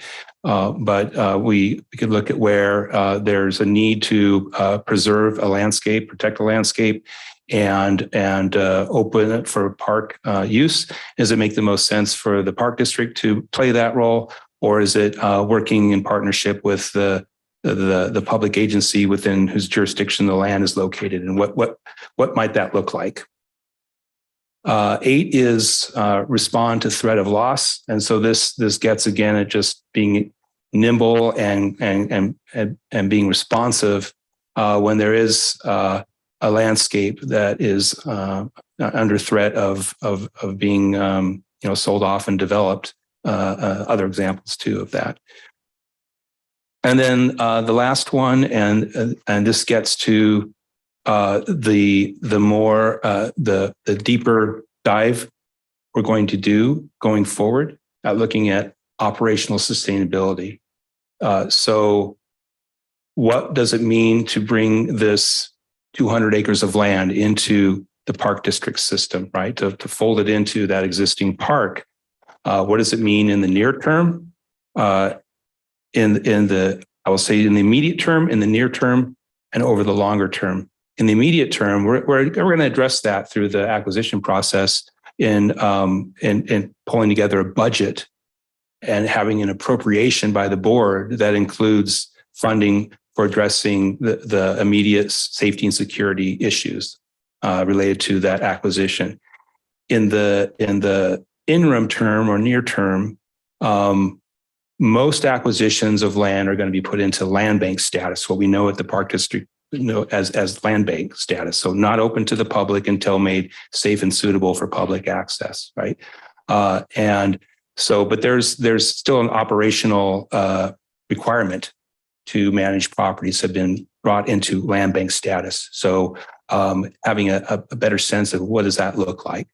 And then longer term, or in some instances, we are ready to open up property up to the public for public access immediately upon or soon after acquisition. And in those cases, or when we're looking at over the longer term, eventually providing public access, what does that look like in terms of operational requirements, investment, staffing? And that's where the operations division has their pipeline process for budgeting. If they know that next in 2024 there's going to be a new piece of property that's expected to go online and be open to the public, then they'll work through the budget process with the board and with staff to develop what the pipeline needs might be for operating that new addition to the park or trail system. So those are the 9 criteria the board previously considered and ultimately adopted the capital projects prioritization criteria.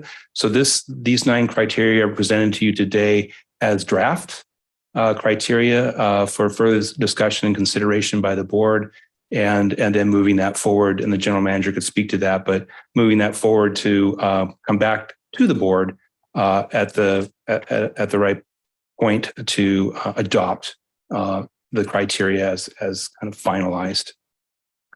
I think that concludes the criteria presentation. Thank you. Questions, comments on the criteria? Dennis? I do have a question on this one, if there isn't someone. Yes, that has a Elizabeth. question. Yeah, hi. So, yeah, these are great criteria, and I do understand that they're not going to be used in the same way as the other ones that were just developed, but how will these be used? I mean, you're not going to use them to sort of compare against different projects, but are these just sort of more of a general checklist? Not all of these will apply to every project, of course. So I'm just kind of curious about that. And if that's what we're going to discuss at a future event, you don't have to jump in and try to tell me right now, but that's what came to mind when I read this and when I heard you talk about it. Thank you for the question, Director Eccles. And that is correct. It's these criteria to be understood as not, ranking one acquisition opportunity against another. It's rarely that you can really kind of, line up 2 or more opportunities, and each is going to be so completely different typically. So it's not ranking in that way. However, we do have finite resources, and first and foremost, that means finite funding. So when we are looking at an acquisition opportunity of a property within a particular park or regional trail, and we know that we have our measured WW bond funds, and we know that there is an allocation of some of those bond funds for a particular park within which this opportunity lies, we can ask ourselves, and we should, and we do, what else are acquisition targets within the same park or allocation area, knowing that we only have, a certain amount of money there. And so that opportunity be evaluated against, committing park district funds out of that finite pot of money for this property, or, should we just bide our time and really, and we either try to leverage heavily and still make this pencil out, or we might make the decision that, it's like a tier 2, but however you'd want to define that, right? It's not we have these 2 other properties that we've been keeping our eye on for years, perhaps. And let's just bide our time. And if this is not the right opportunity to set of circumstances to be able to proceed with acquiring this particular property, because we think we'd have to dip too heavily into our allocation of funds, we can look to having that be a pass and hang on to our money and wait for those opportunities to present on these other more worthy acquisition targets. All right. Anything further? More members? Hearing none. Thank you very much for your presentation. Let's break till 3:08. What do you think? Synchronize your watches. Ready? Thanks, Michael. Thank you.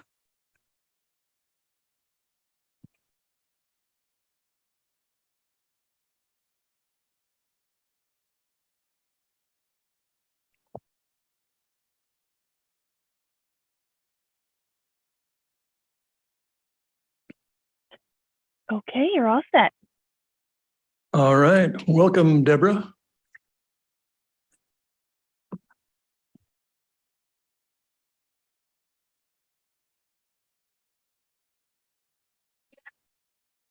I'm the AGM of Finance and Management Services, and I just wanted to acknowledge that you've covered a lot today. So also, I wanted to point out that I'm joined by our assistant finance officers. We have Jeff Rasmussen here. He's assistant finance officer over capital programs. And then also Deborah Spalding will be joining us. She's over the finance department. So I just wanted to say we have a fantastic mission here at the district, and we have had fantastic success over land acquisition, open space, parklands. And the public has responded to this positively by approving 2 capital bond initiatives, one in 1988 and the second in 2008. These are significant funding and leveraging of vehicles for the district for acquisitions and development. And so today we're going to kind of we're going to introduce some concepts about appropriation of these bond funds. But first, I'm going to just bring you up to that high level. And Michael has put together a few maps that are just going to give you a big picture of funding for land acquisition over the last 15 years. So do you want to go ahead and do that fancy map showing? I'm quickly out of my element, but let's give it a go.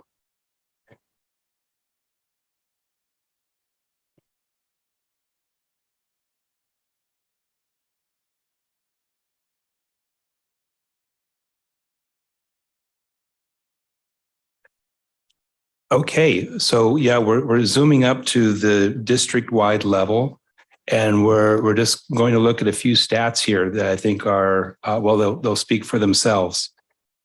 So Measure WW passed in November of 2008. That's our bond measure that was a re-up on Measure AA and provides the bulk of the Park District's funding for both for acquisitions, which we're here today to talk about, but also for development work as well, park development work.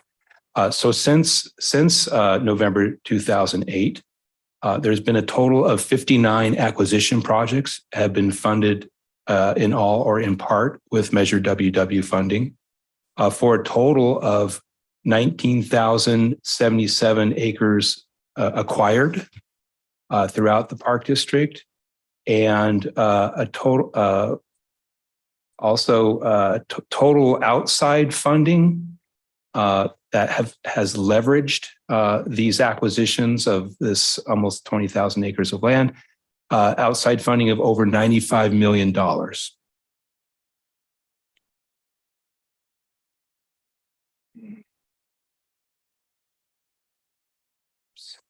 Hold on. That was the third of 3 slides. So we'll start with the first of 3. And then we'll home in on this on the middle slide. So again, since passage in 2008, the total acres of land acquired by the Park District is 27,648. That looks like the better number. Yeah. So that's total acres of land acquired since November 2008. Of that 27,000 some acres, 21,500 was acquired using, again, WW funding. The percentage of that percentage of total acres acquired is 78%. So 78% of all acquisitions since the passage of Measure WW. Not surprisingly, it was funded in whole or in part with WW funds. And then the number of parks or trails that received WW funds for acquisition projects, numbers at 37. And you can see it's all the orange colored lands on the map there. So the middle slide, the third and second and final slide, is we receive, and this goes to a comment that was made earlier by the board member, is that we receive lands in different ways. We don't always have to pay for it. So here we have the stats on lands that came to us via donation, by dedication, which is typically through developer dedication, and also through public benefit conveyance, of which we so far have had just the one, which is the Concord Naval Weapons Station that established the footprint for the Thurgood Marshall Regional Park, home of the Port Chicago 50. So that acreage of lands received in this fashion since passage of Measure WW is 2,639 acres of that's of donation and dedication. For public benefit conveyance, again, we have the Concord Naval Weapons Station, Phase 1, 2,216 acres. And then we also have, looking in the horizon, we have anticipated donations, dedications, and public benefit conveyances. These are projects that have been to the board already.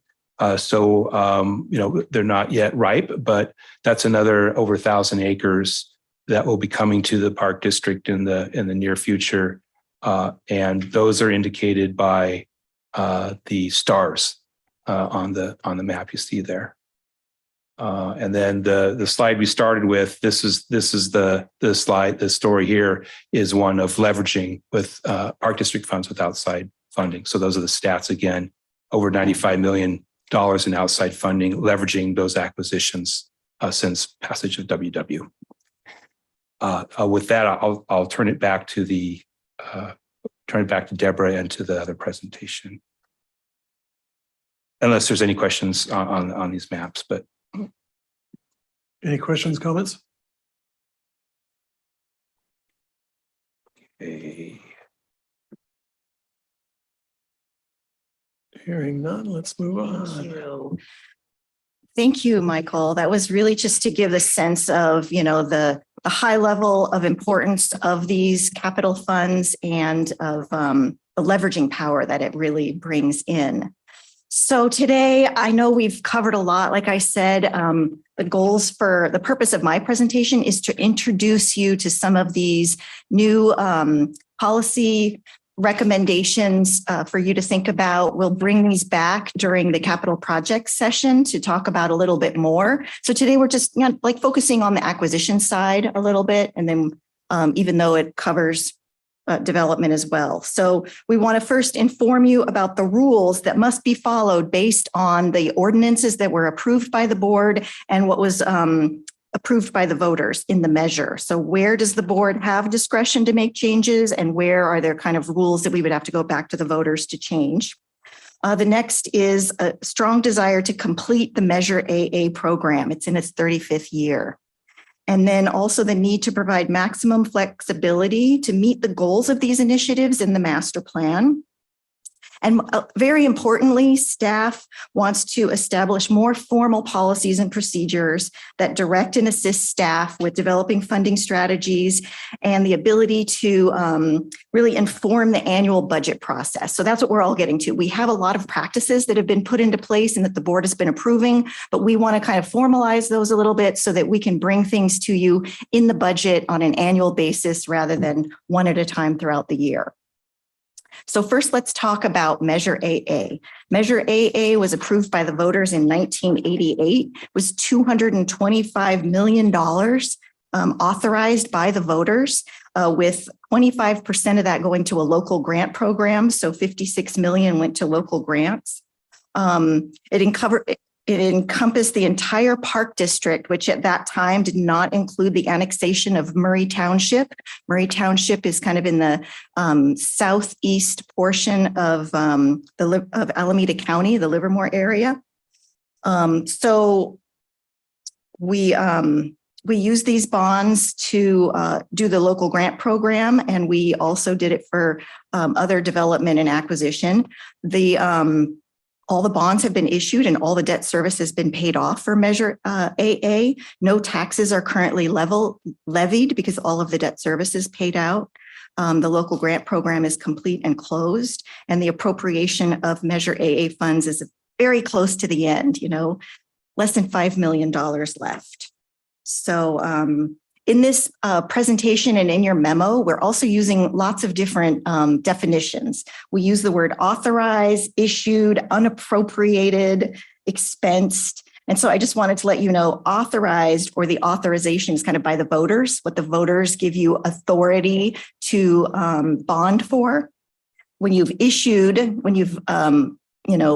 put out an issue of debt, you've received bond proceeds. That's when you issue debt and the board authorize us. We do that in smaller portions than the full authorization because there are tax rules that say you should spend this money within 4 years. So kind of every 4 years, slowed down the last time we issued, but we've tried to issue bonds in chunks that way. And then we appropriate part of the authorization. We say we have 225 million, and we're going to set aside, appropriate these funds for specific things when projects come up. And then once we've spent the money, it's expensed. So those are just some of the lingo that we use. So what are the rules about Measure AA? So in Measure AA ordinance, it says of the part that goes to the park district, what is it, about 168 million, 75% shall be used for acquisition and 25% shall be used for development. There was not language in there that allowed for that to be modified. So we kind of stick with that. The amount that's designated for acquisition is for acquisition. The ordinance also stated that the new resources should be distributed equitably between the two counties. Now, that was nice broad language that was put in there, but we did start to divide up those funds by metro in the early 2000s. So we were basically using the metro allocation that is laid out in the master plan. And the master plan does speak to a balanced distribution of resources. And that's something that we're talking about. Is that something that is right anymore? But that is the metro balance. And so anyways, we have some flexibility in the area that we distribute these funds to, and that has been seen over time by the actions of the board. I can see when I look back at old board workshop notes, old board material, and the list that things have been moved around from different metro area, different park to different park, but with the requirement of balancing equitably between the counties and then our practice of balancing within the metros. So those are kind of some of the rules that we have. Let's see. So when I look back, I do see that there has been movement over the years. Also, the board in the past acknowledged that things change over time and that they, in 2011, set up consolidated accounts. So, seeing that the money is, it's very limited when you keep it in one specific category. So they authorized us creating consolidated metro accounts. So each metro account, if certain funds fell below 150,000 remaining in their little bucket, you could move it into the consolidated account and you can use it anywhere in the metro. So that was just an acknowledgement that things change. Once the money gets down to, smaller amounts, you can leverage it with larger projects. So those were some of the things I wanted to cover in what is required of Measure AA. And then as we move forward, we just want to say, we have had these practices, but we'd like to put them into policy a little bit. So as we're moving forward, we know the board is in agreement. So we are recommending that all the remaining Measure AA funds that are unappropriated, that 4.9 million, get all moved to consolidated metros. So there would be 3 categories, you might say, of these funds, and they would be available. The majority of these funds are all in the area of acquisition. They cannot be used for development. And we would like to, close out this program and really use these funds. So we're recommending moving the funds to consolidated metro accounts. The other thing that was talked about in the past and over the last many years, it hasn't been of importance because the interest rate has been so low. When interest is earned, when the measure was first put together, they thought, oh gosh, do we have to allocate this interest to every bucket? And they said, no, that's way too much work. Let's allocate it to metros. And then now we're saying there's still very little interest earned on these Measure AA bonds. So we would like any interest that is accumulated on these funds to just be able to be eligible for any acquisition project. So that's our recommendation. So if we were to move forward with implementing something like this, as I said, we're just introducing it today, then this would be kind of what the unappropriated funds would look like. Instead of being broken down into little categories, I think you have a spreadsheet of what the current breakdown is before we would move to consolidated metro accounts in your packet on page 21. But we would say this would be what it would look like. And we would still track where we spent the funds, but we would have more flexibility in order to appropriate these remaining dollars and close out the program. So that is really the highlights of going over Measure AA. Did anybody have any questions or any comments on just what I've covered so far before I go to the Measure WW section? Questions, comments? Member Stanwell. Yeah, could you maybe talk through the spreadsheet that you sent us? Yes. So Exhibit A in your packet is the current, remember what I said, unappropriated funds. So these are funds that were authorized through the measure but have not yet been set aside for a specific project. And Measure AA did not have a complete project list when it was adopted, but a project list was developed as part of putting the program together. And these different, what we call allocation areas, were listed. So I do admit, I typically bring this to the finance committee once I've got all the adjustments done. And here I have a lot of lines on here that don't have any numbers on that. That's mainly because we have recently appropriated some of these funds. So in the Diablo Metro, you see Morgan Territory and Sycamore Valley on there, Diablo Foothills. I think we've recently just appropriated funds for things like that. The Foley Ranch Road is where we use the Morgan Territory and the remaining Sycamore Valley funds for that acquisition. So the items that are here is what's left over in the program. And we're just suggesting that they all be moved to just 3 buckets: Diablo Metro, South Metro, and West Metro, where we could spend these funds in any acquisition within that metro. And we would be within the instructions that were listed in the ordinance and that were approved by the voters in the measure. And I have one follow-up question. So the Diablo Metro, I think it includes the city of Dublin area. Is that correct? When we had the map up earlier. Yes, I didn't have a big map on the wall, but I believe you're correct. No, I think Dublin might be in Diablo. Is it? Let's see. So Doolin Canyon is on the border. And Dublin is actually in the south. It isn't? Okay. Yes. The earlier map, I Thank thought. you. Sure.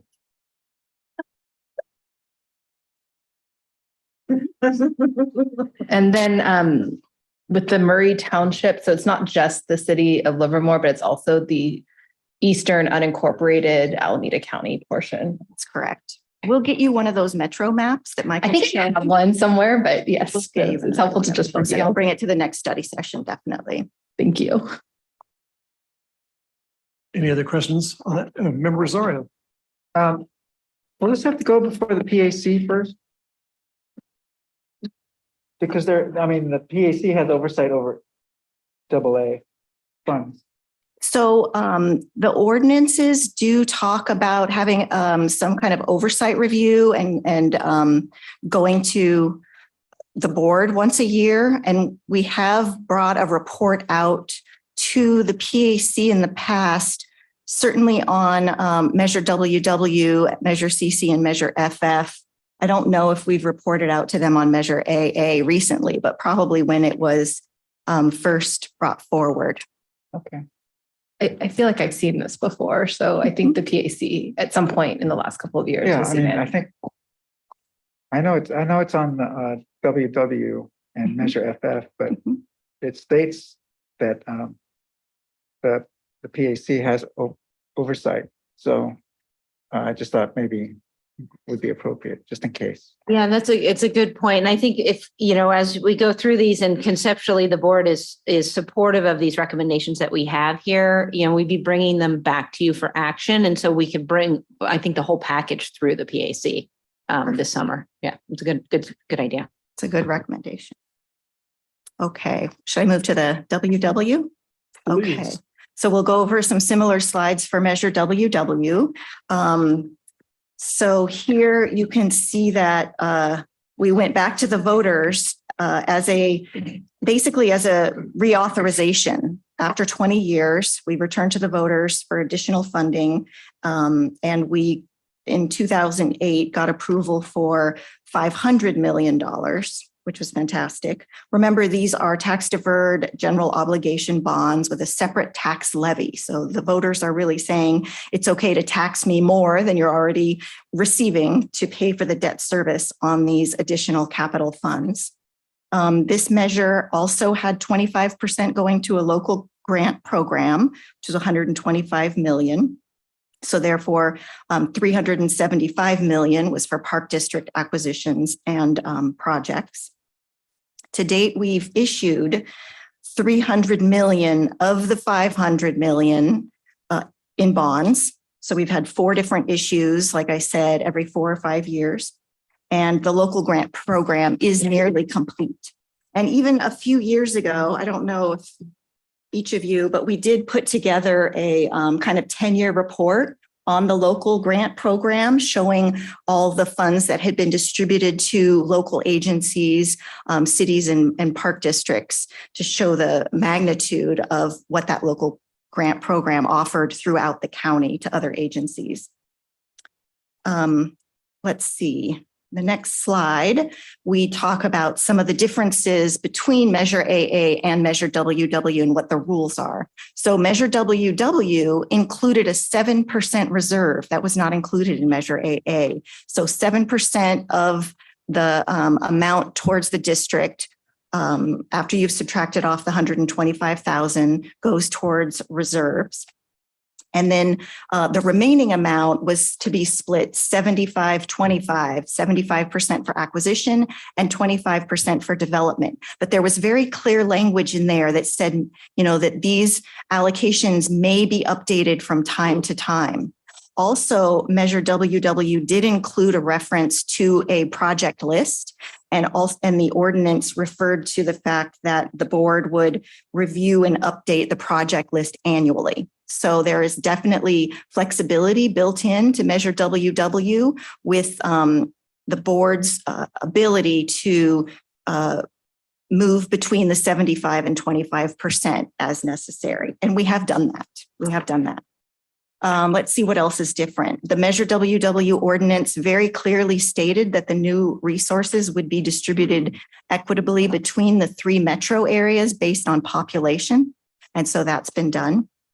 And our remaining balances are here. We have remaining about 60% of our original authorization is still remaining after 15 years. So 66% in the acquisition column and about 40% in the development column. So I see that as how successful we've been with spending other people's money. We've gotten a lot of grants and we've had opportunities with other partnering agencies. And so we haven't had to spend all of our bond money. It's been available to leverage and receive outside funding. So a few of the things we want to bring forward to you is in the past, and I wrote in your packet some of the things that have been discussed at prior study sessions where we would bring to the board, the need to move money around, like was envisioned by the ordinance, where we have asked the board to approve moving money that was originally set aside for acquisition over to development projects in certain areas. And so I gave you a list of when we've done that in the past. Also, the reserve, or we call it contingency funds sometimes, we have about 20.8 million left in that category. And in the past, the board has talked about what are some of the rules around appropriating those funds. And really, to remain as flexible as possible, we're hoping that we can, not create a lot of boundaries that are not required. So just going to the next slide, we have about 3 recommendations that we wanted to introduce today for Measure WW, some similar to AA, but the ordinance does allow us to modify the project list. And one of our goals when we come back for the capital project study session is to bring you some of those modifications. Areas where things are just not what they were 15 years ago, or projects that we found to be infeasible, or maybe a project that's been completed with other people's money and we don't need those funds anymore. So allowing available acquisition funds to be used for future development needs in some cases. I like to use, Thorogood Marshall as an example, where we did receive a conveyance of that land. And so maybe that land could be available for development, or that those funds that were set aside for acquisition could be used for development. Also, they could be used for other acquisitions within that metro. So those are some things to think about, but just leaving it open that is something that you're open to. And then the next item is regarding the contingency reserves, and that we don't put a lot of constraints like I mentioned. The ordinance language says to be used for unanticipated future needs and opportunities consistent with the purposes of the measure and the master plan. So certainly we're going to go through and assess. I always tell everyone, let's use the most restrictive money first. So if there is money that is grant funds, we're going to use that first. If there are other specific funds within the district that are restrictive for a particular purpose, and then we get to the bond funds. If it's, designated in a metro, then we would use that first before we would go to contingency.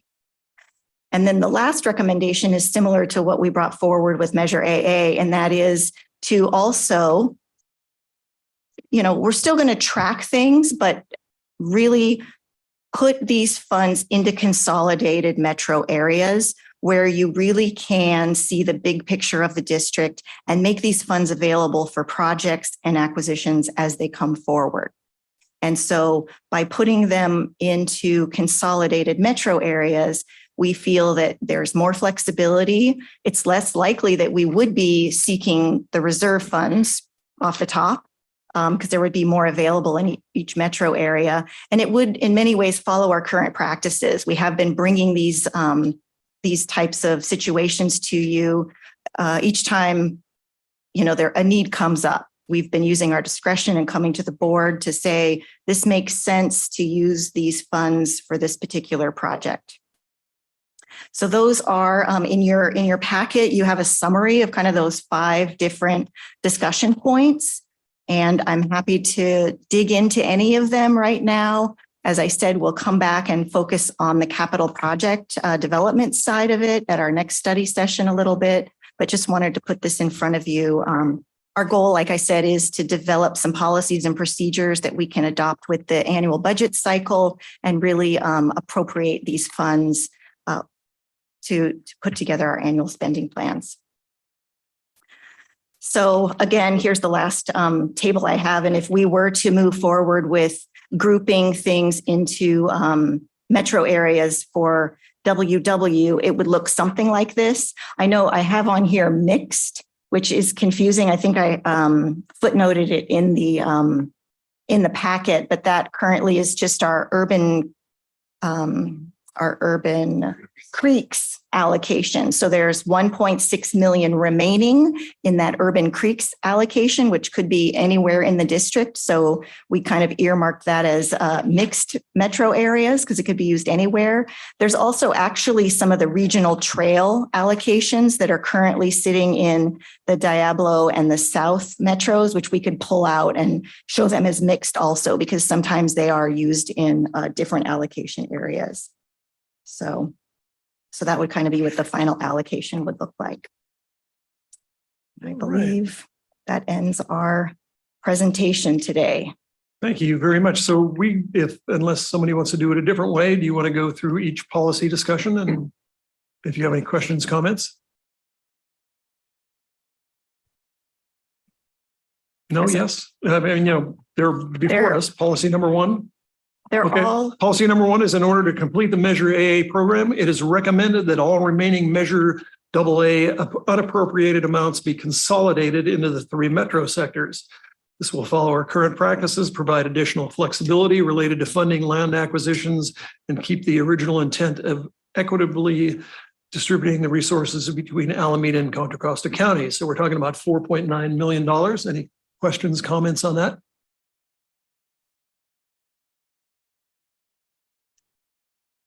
Pardon me, Director Corbett.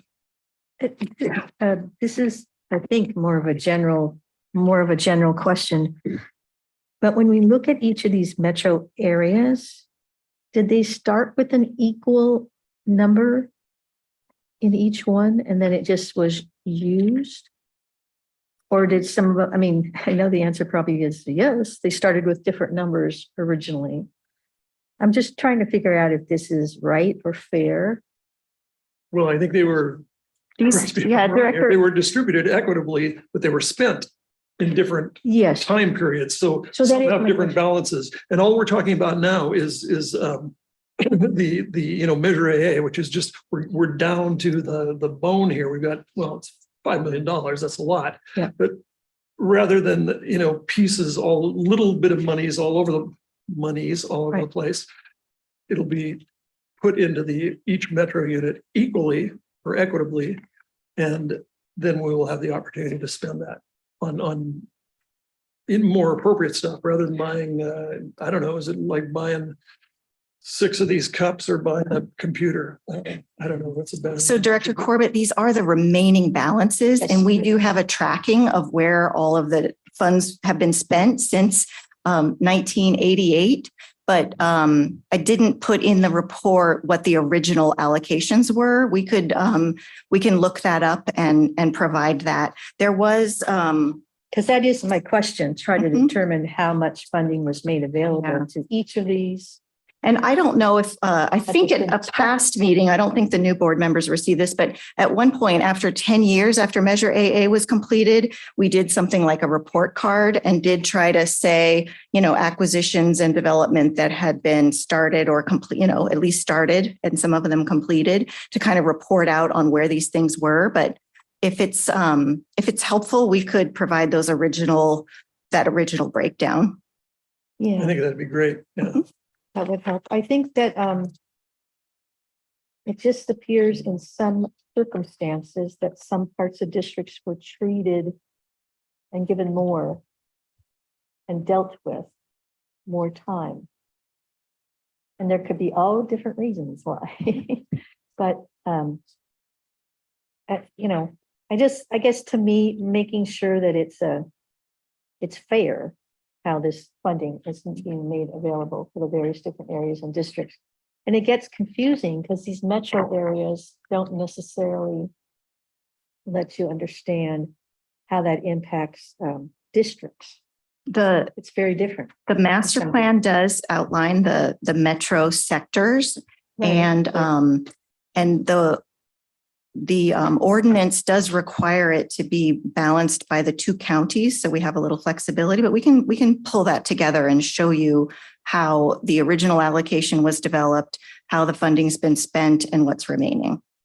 Well, and it shouldn't be just by counties, it should be parts of. I believe our detail shows by metro area, Yeah, and that, but it's definitely not broken down by ward. It's meant to be regional in nature. So looking at it at the metro sector level. I think having a little more information on how it impacts wards give you the idea of whether this is being done in a fair way of sharing. Mhm. Any other questions on policy number 1? Member Rosario. Not a question, just a comment. I think this is something I've been looking forward to, this discussion, because it does make sense to consolidate all the money so that you can do bigger things with it instead of, I don't know, buying things on TikTok. So I think this is a great. I think that the public deserves to see that money spent and in a good way. So thank you. Member Mercurio. Yes. As I was reading through this, I had that question in my own before I got to the place where it explained it. Says, what do you do when you have $722, you know, and you're talking about land? It's like, you know, can't do anything. So I think this is a natural evolution of a program that's been around for so long that it has to be, you know, when you get down to the dregs, you have to squish them together into pancakes like that. And then we can use them. So yeah, I'm totally in support of this one. Member Corbett. I agree with that, but I just, it's important to me to understand, looking at the history of funding for these particular projects, to see if in fact it is fair. Another district might have more money in the first place, and you know, they're going to end up with more money the way this is put together. So anyway, is there a way to look at that? We can develop that information and bring it back to the board. Okay. So the metros in WW are specifically by population density. That is spelled out in the ordinance. So that's how WW was done. I have to look back and see how Measure AA was distributed, but the master plan at that time did state equitable distribution by metro areas. And I believe it was done using also census data. So we can look back at that history and find out how it was done. Yeah, I just hope it's, you know, dealt in a way that's fair. Good luck. Thank you. Any other questions, comments on this? So we're going over these policies. This is a discussion, as I understand. No action will be taken today. This information that you're asked will be provided to us, and we'll be able to make a decision later on, somewhere down the road. So if we move to policy number 2, it is recommended the Park District continue the practice of utilizing any available interest earnings from Measure AA proceeds for any eligible acquisition projects rather than attempting to spread interest to the various allocation areas. Any comments there? And it looks, where's the interest payment? I'm specifically saying to use it for acquisition projects because the funds that are remaining are almost all acquisition, but I would like the authority to use it throughout any metro area, in some ways to balance the metros, but also when there's opportunities to just make sure that we are appropriating those funds. And once again, what's the total number that? I don't have that for you. The last time I calculated the interest for Measure AA, it was about 650,000 so far. As the interest rates go up, it might grow a little bit. I imagine it will grow. Those very small dollars as well. Right. Any comments on that? Questions on that? Member Mercurio. This is just from, I'm curious, what is the interest that's available that's going out right now on these in the current climate? I believe these funds are invested in government money market accounts right now. So they're not in specific securities. So it's whatever the rate is for that. And I can get back to you on the details of what the exact rate is. Just don't have that with me. Okay. Mm-hmm.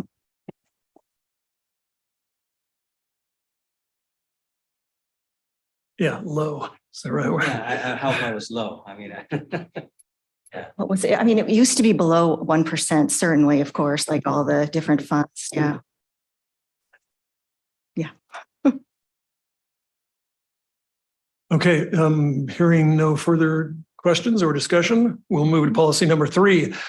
Based on the language in the ordinance, which allows the board of directors to modify the project list in future years, staff recommends that the Park District continue the practice of allowing available acquisition funds to be used for future development needs. Process should include a vetting of the acquisition funding needs within the metro area prior to transfer to development projects. This will provide maximum flexibility as projects become ready to develop. And as I mentioned, these really are looked at by staff, and we work with the land team to say, do you have any opportunities in this area?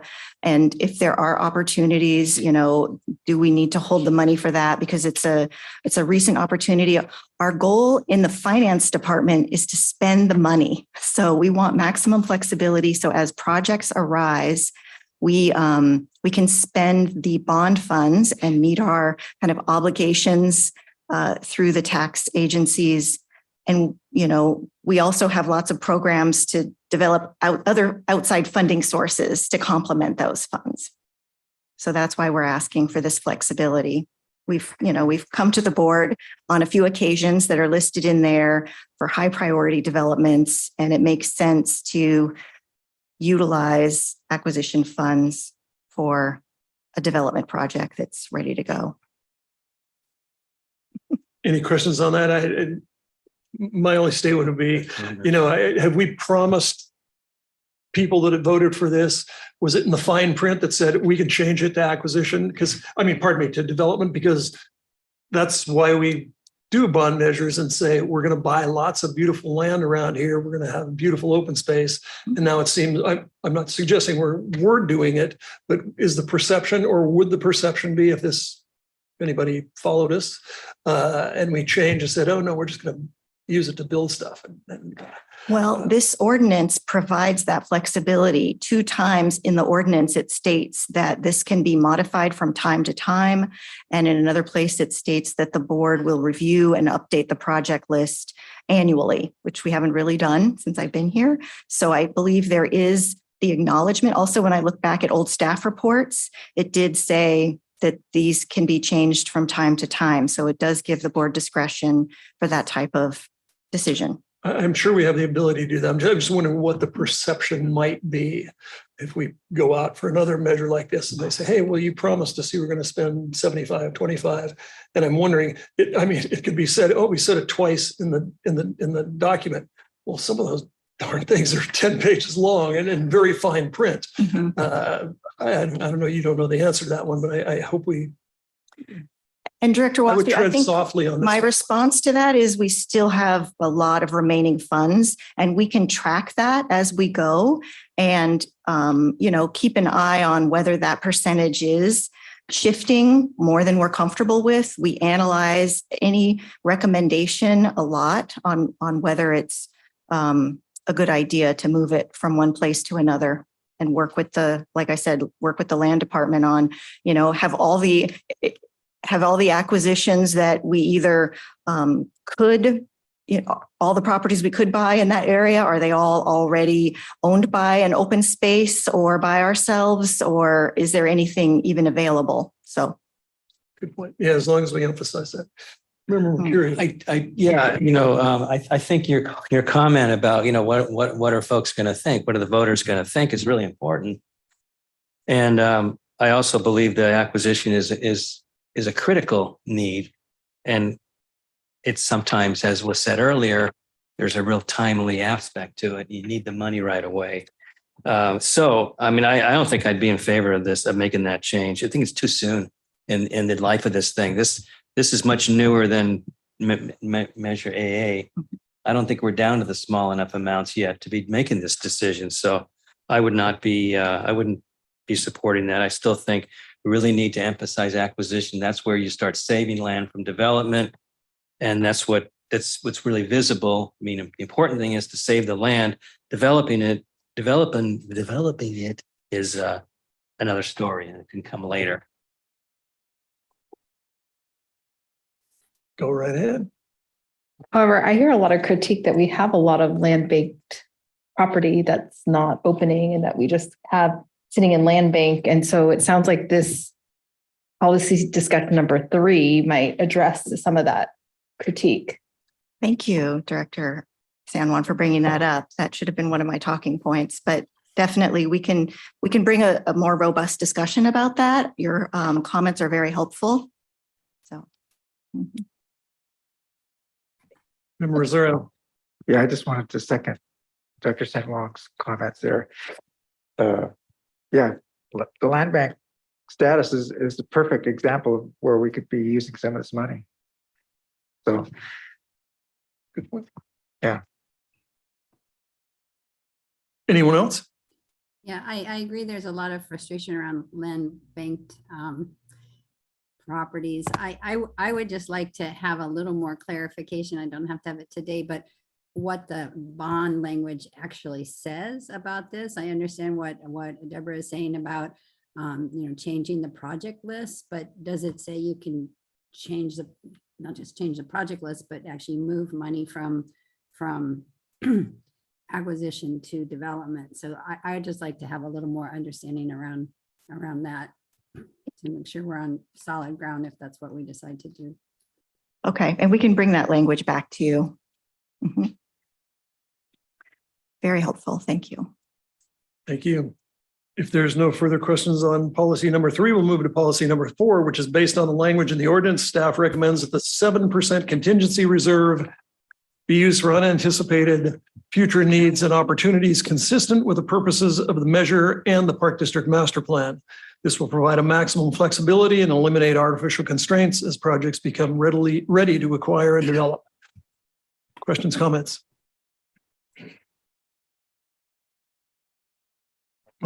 None? Okay.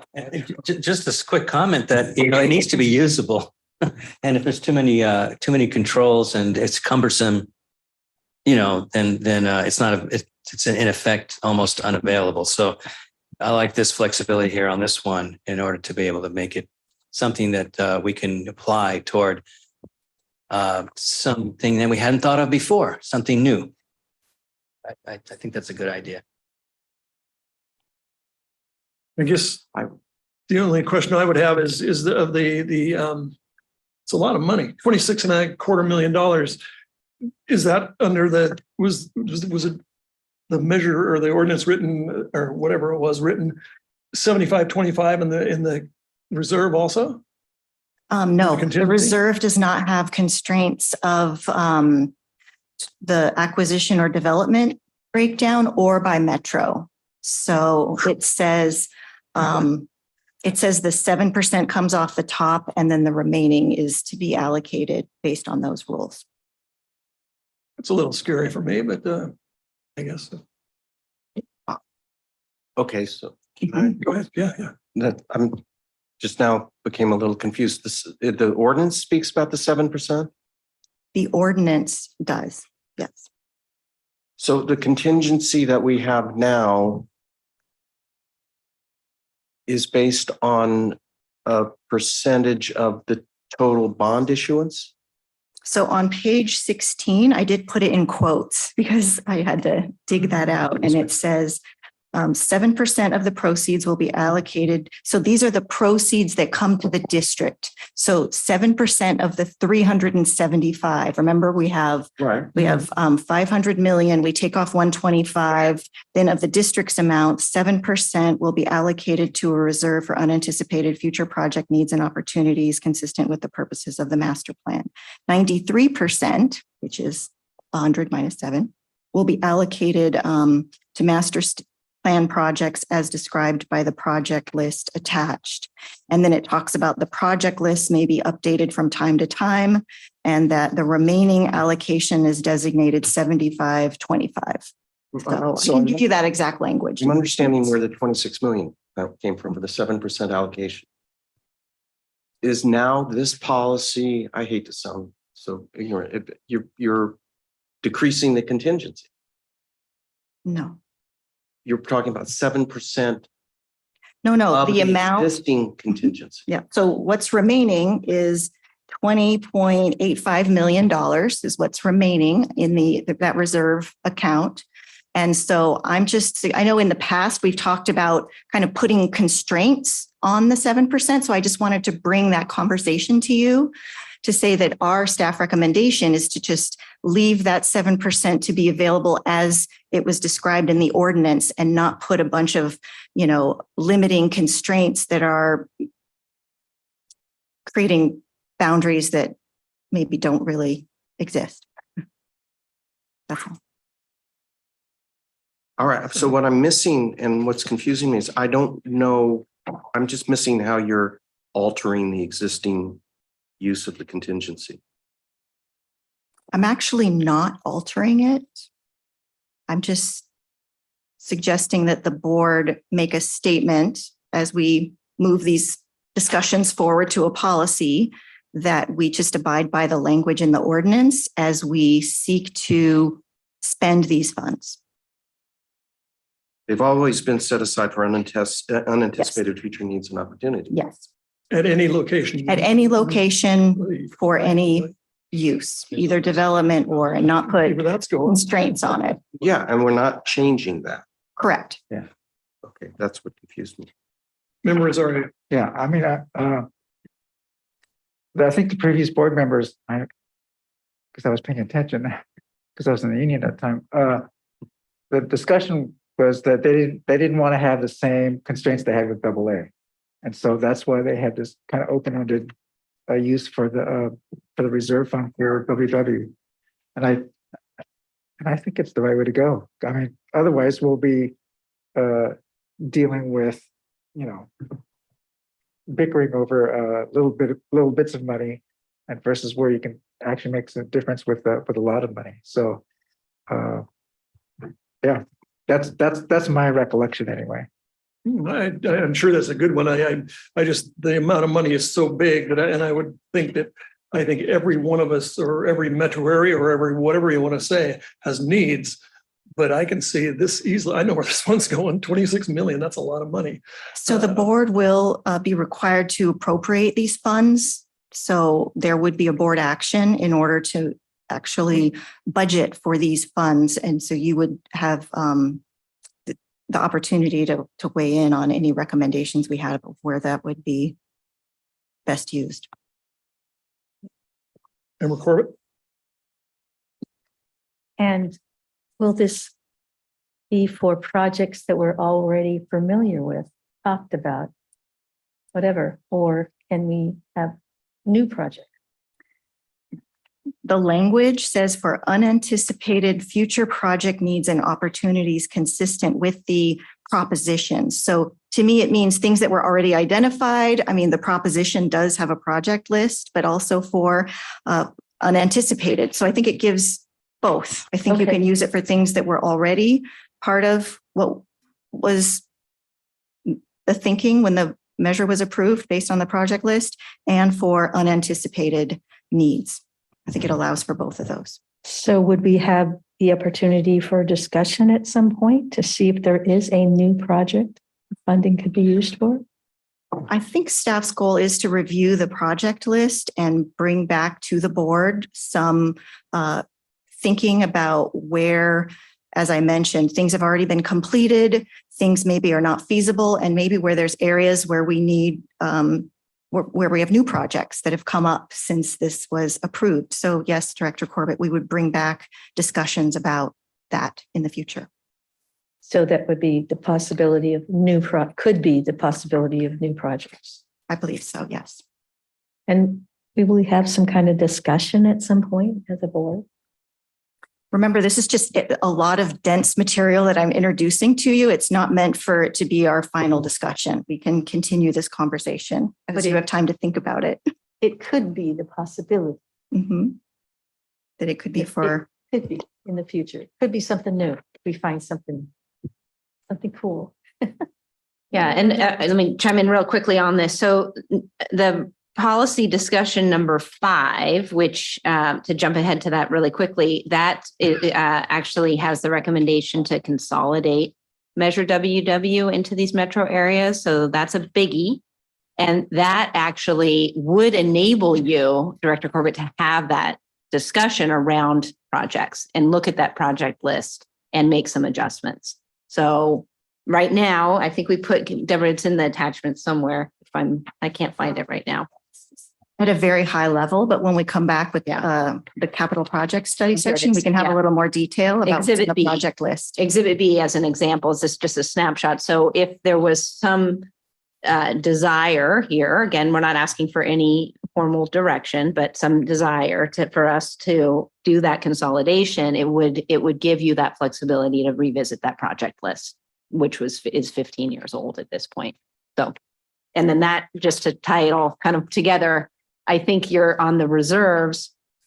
If you are open to the adding that flexibility on the consolidated metro areas for WW, I foresee that you would have less need to use that reserve anytime soon for projects like you've used them in the past. And in the staff report, Deborah put in the examples, 1, 2, 3, 4, 5 different examples on page 18 when the board has utilized that reserve in 2015, 16, and 18. And if you look at that, I don't know the history on those projects, but my hunch is if there was more flexibility within WW, you would have been able to use WW, the non-reserve WW funds instead of your reserve. So they're all tied together. We're trying to look at this holistically to give you all some flexibility. And again, to revisit a list that is from 15, 16 years old. And so we would be, again, if the board is open to policy discussion number 4 and number 5, again, without any formal vote here, we would go back and look at that project list and bring it back to you all to have that discussion. Does that help? It's actually projects. So. But could there be an opportunity that we found a new piece of land that made sense? That wasn't on our list before? Absolutely. Because an individual owned the land and then all of a sudden it's open. Yep. And so if there was something that wasn't eligible based off of a project list or park list from 15 years ago, and you all had said, yes, we consolidated the WW funds into these metro areas. This new project falls into, or park falls into this metro area that has funding, and we bring it to the full board and you can say, yeah, go ahead and move that forward. So it would give you a lot more flexibility. But that's actually what needs to be debated. Huge policy debate. Well, And that allows for the variance from WW, which is I'm averse to. I don't want to vary from what the voters approved. It doesn't necessarily bury them because the language that we've already used, their language is not this project only, this type of project. Well, it is very specific. So I would say the language is very specific, and I read every word. When somebody comes to me, can I spend this money? I read every word of that voter approved language.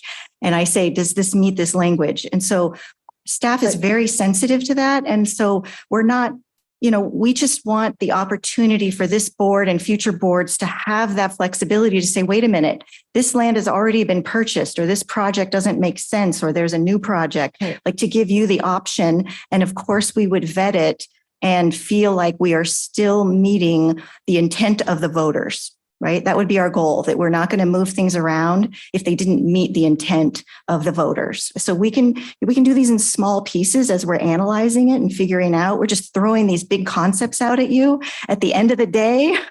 Yeah, but there could be something that's not on the list now that shows up, and it is something worth going after, I don't think that's true necessarily. If it's inconsistent with WW, then the answer would be no. we'd have to analyze. I mean, to Deborah's point on the voter intent, we'd have to analyze that. But right now, you don't have that flexibility. Correct. So that doesn't currently exist with the list that, again, we looked at how much has been constrained by the voters and how much has actually been through this process from the board, how much the board has flexibility on without going back to the voters. So yeah, big, as Colin notes, this big policy conversation that could be had. We're putting it here because we want to know if there's any interest in the board. We don't want to go down this road. It's a lot of work for us to go through that list and, say, hey, this is done. This is not, doesn't make sense anymore. We want to know if there's an interest in us doing that work.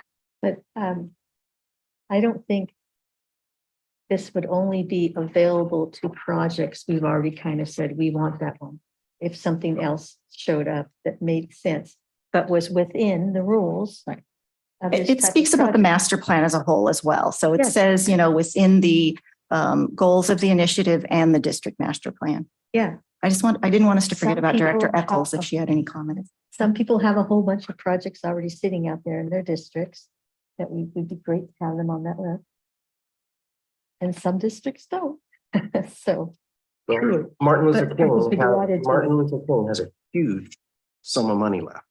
right, So do you want us to have the flexibility to spend that money elsewhere? it just depends. Just take a look at what is all out there and That's- being unselfish.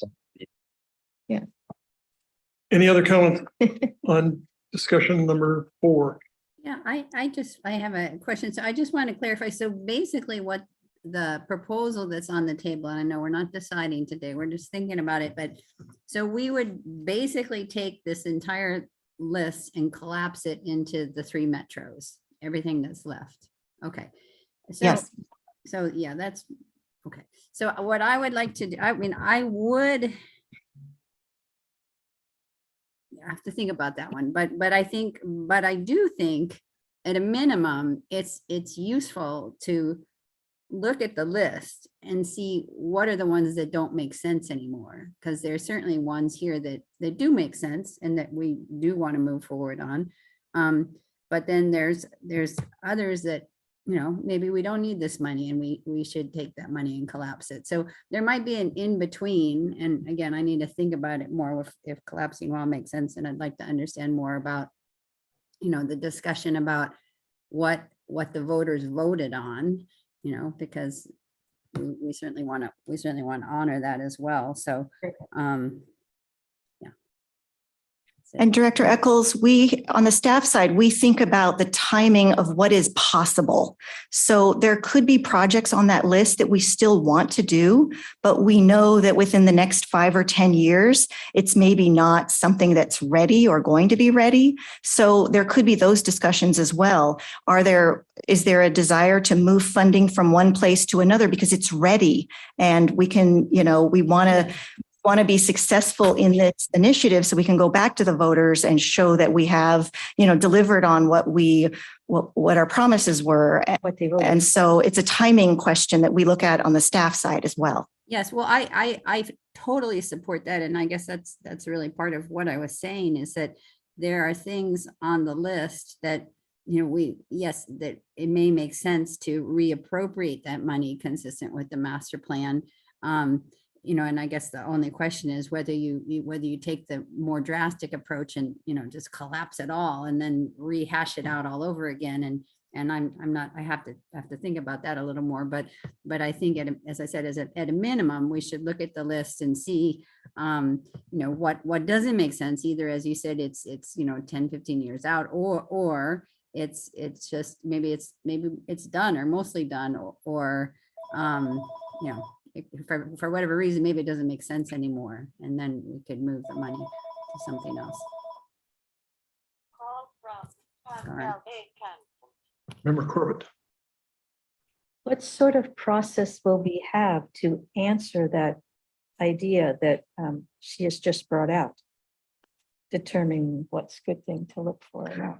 Well, our goal is to, during our next study session, to bring some of these items, certainly not the whole project list, but some of these items forward and give you some ideas of where we have analyzed exactly what we're talking about. Things that are complete, things that maybe somebody else did, or we received grant funds for. So we'll bring back some of those examples and then we can give you time to digest all of this and have that long-term thinking about how we want to move forward. It's so easy. All right. There's nothing further. Let's move to discussion number 5, which is a little bigger in scope. In order to complete the Measure WW program, it is recommended that all remaining Measure WW appropriated amounts be consolidated into the 3 consolidated metro areas. This will follow our current practices and provide additional flexibility related to funding land acquisition, park recreation and resource projects. Questions, comments?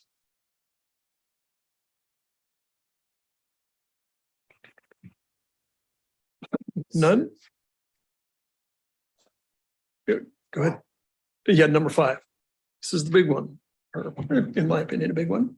Yeah, I think we've discussed the issue, what's at stake here and it gets down to going from a park specific list to a metro list, if I'm understanding it.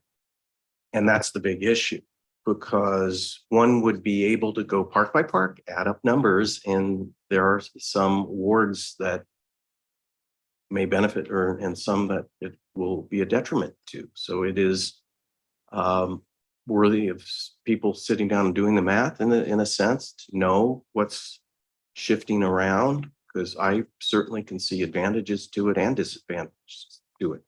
But what I briefly noted before is my compass will be from the vantage point of what we told people in 2008. I remember I got the slides from Carol Johnson. This is what we go to the Rotary Club and present. And it was a very specific map with big stars on places we're going to spend money expanding. And some of those have gone away. Some of them are still there. And I ultimately, from my own vantage point of having sold, so to speak, those stars on the map to the audience that we approached when we were promoting WW.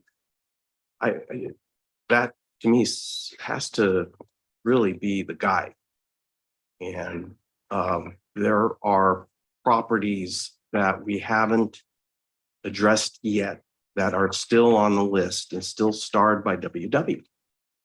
And would we be detracting from that geography, from those specific points on a map? So I would suggest we all look at our WW maps and look at the park specific allocations here and how a metro only allocation would work. And there may be some alternative to putting it all in metro. So it's worth a significant amount of thought. I'll just leave it at that. Member Sanwan. Do we have an opportunity to make it more of a hybrid approach where if there are specific parks / land that was promised in 2008 that we're still working on, have that separated out and then the remainder goes into the metros?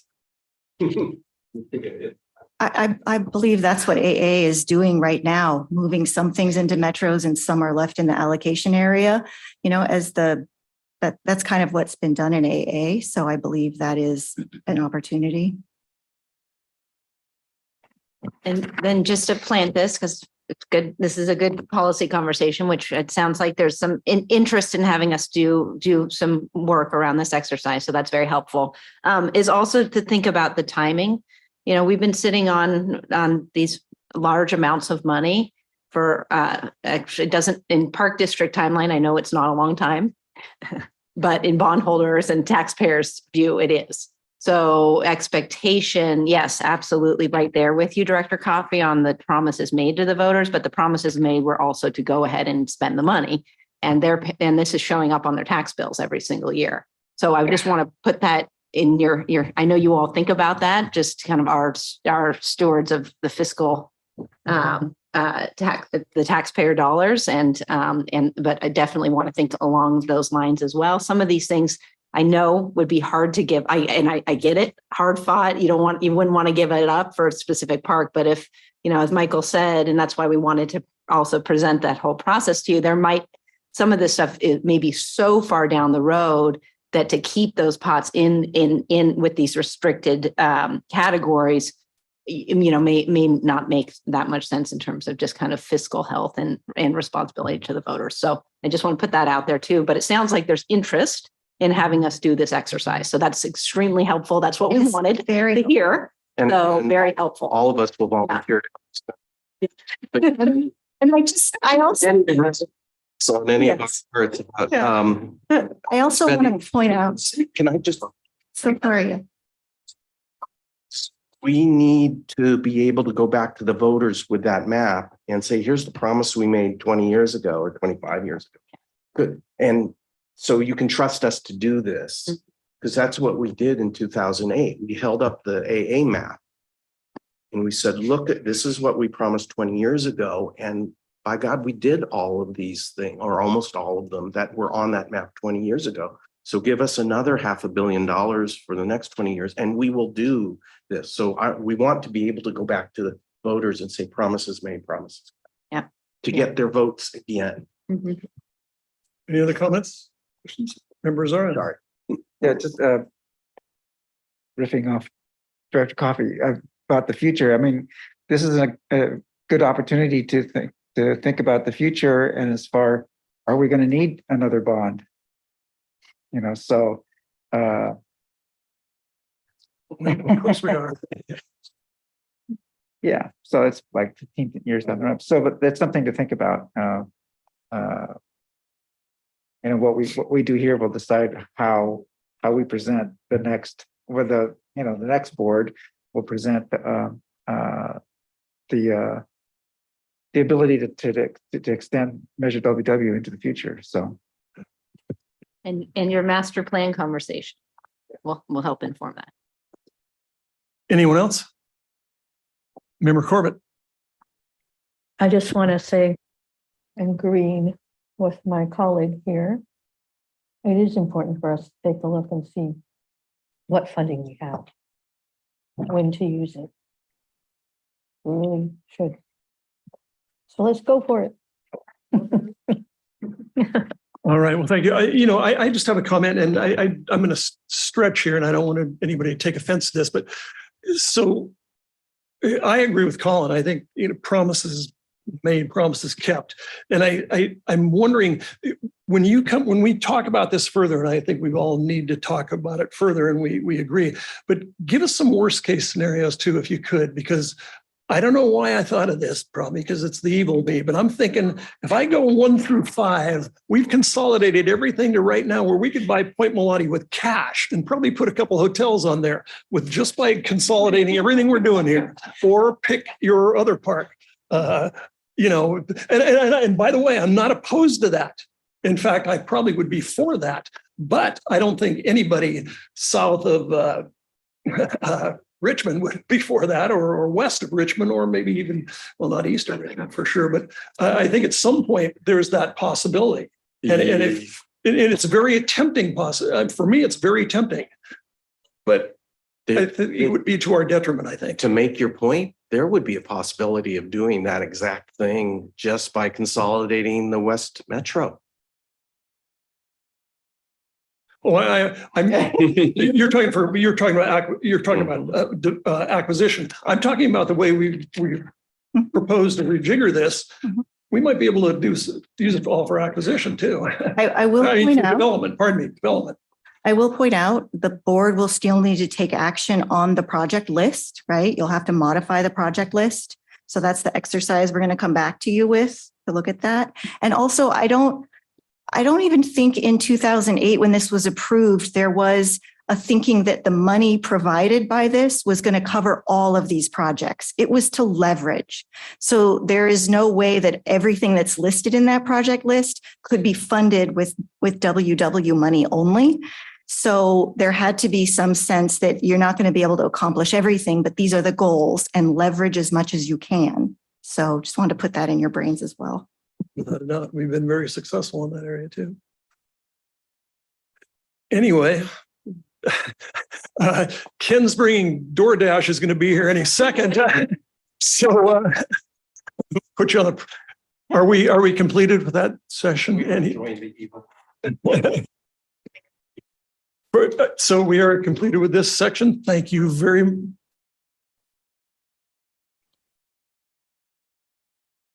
Excellent. I didn't see a hand. I apologize. And can you tell me who that would be? Norman LaForce. Oh yeah, pardon me, Norman. I'm sorry, I didn't see your hand up.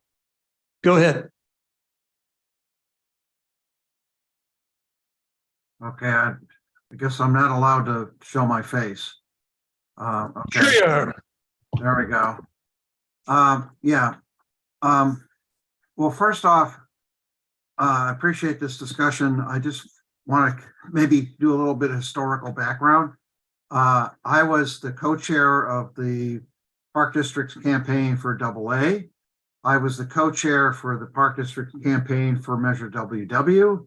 I was co-chair for the Park District campaign for Measure K, which unfortunately lost, and co-chair for CC and FF. I helped negotiate AA. I helped negotiate Measure WW on behalf of the environmental community. So I have a little bit of background and historical recollection here about what we agreed to or thought we were agreeing to at the time.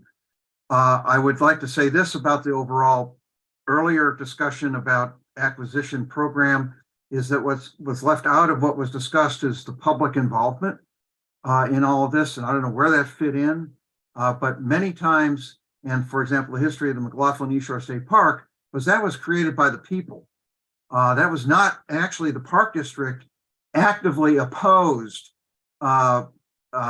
taking over and running and doing anything with what is now the McLaughlin East Shore State Park. That took a tremendous popular support and Tom Bates writing a state measure that put the Park District in control over the opposition at the time of many of the directors at the time.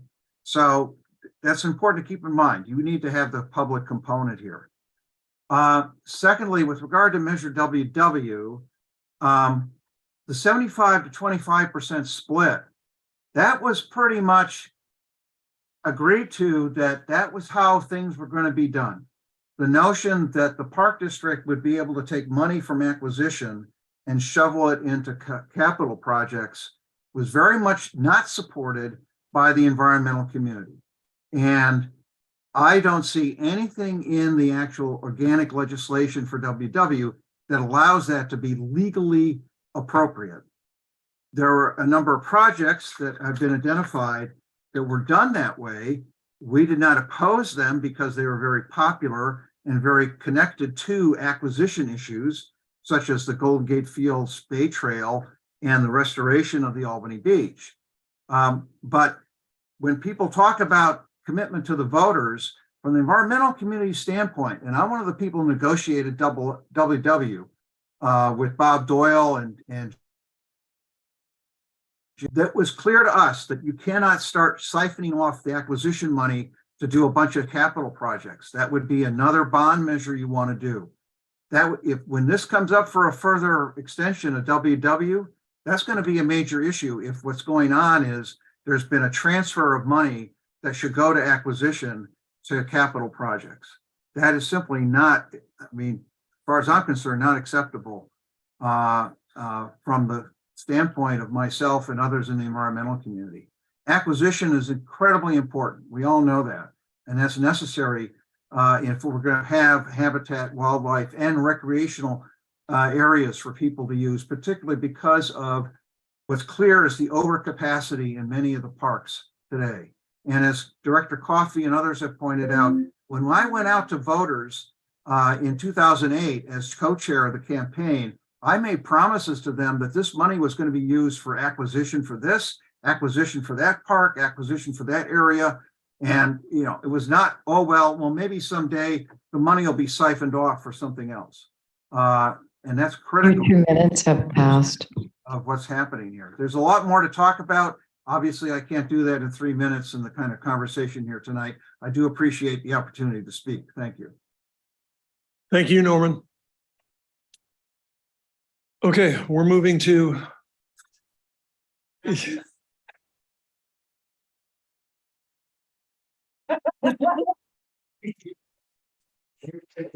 welcome, sir.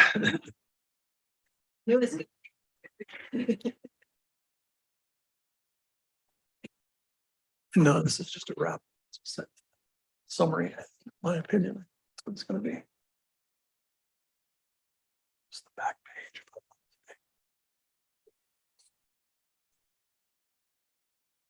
Probably wrong.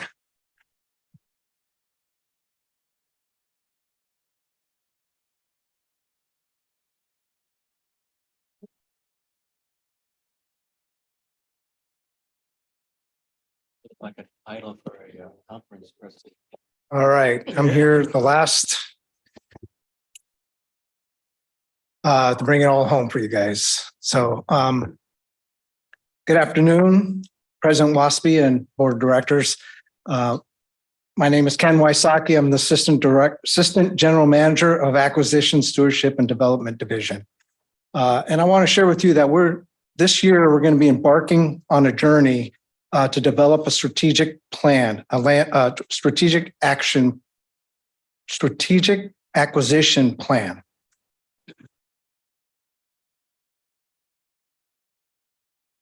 What's going on here? Hold on. All right.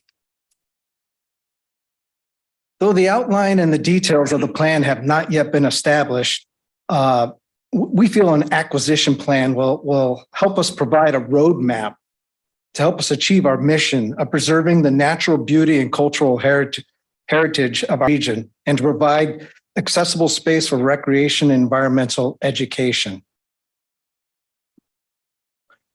As you know, our parks and open spaces are critical to the quality of life in our community. However, as our region continues to grow, we are faced with mounting pressures from development, destruction, and or encroachment on these lands. And we want to continue to ensure that these precious lands remain intact and accessible for current and future generations.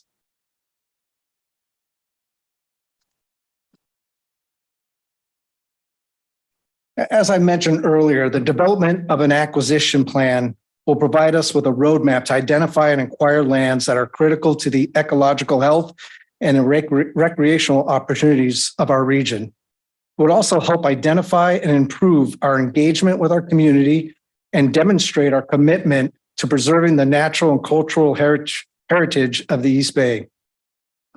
Though we already proactively work hard to acquire and protect more lands at the East Bay, this plan will help us focus on identifying process improvements, priority areas for protection and recreation, solidify the criteria for selecting lands, and improving how we work with landowners, agencies, and organizations to secure funding and acquire these lands.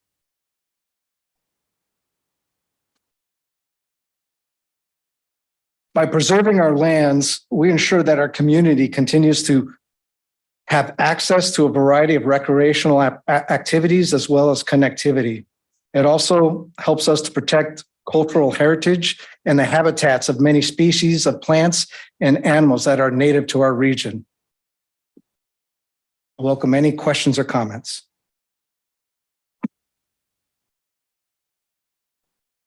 Questions, comments? Member Rosario.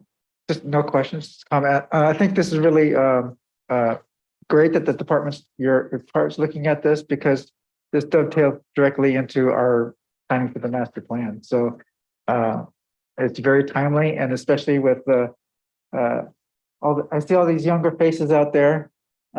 We've had such huge turnover that I think this is very appropriate, and I wish you luck. Thank you. Anyone else? Member Corbett. As a newer staff person coming to this district, do you have any specific thoughts where you see we should go? Yes, that's a great question. And I've been noting things as I'm coming along, and I've only been here not even 3 months yet, about a week or two away. And I graduate to my first quarter of the year. So yay. But no, what I like to do is lead by thought and not by default. I like to see how we're currently doing things and how we can improve processes, how we can streamline activities. As we look at for example, acquiring lands, where can we streamline? Where can we look at ways of improving? Where can we look at training that we need internally for developing our staff? I think about also, and Director San Juan brought this up, I think about succession planning. And I think that's one thing that we need in the Park District is working on a succession plan per department.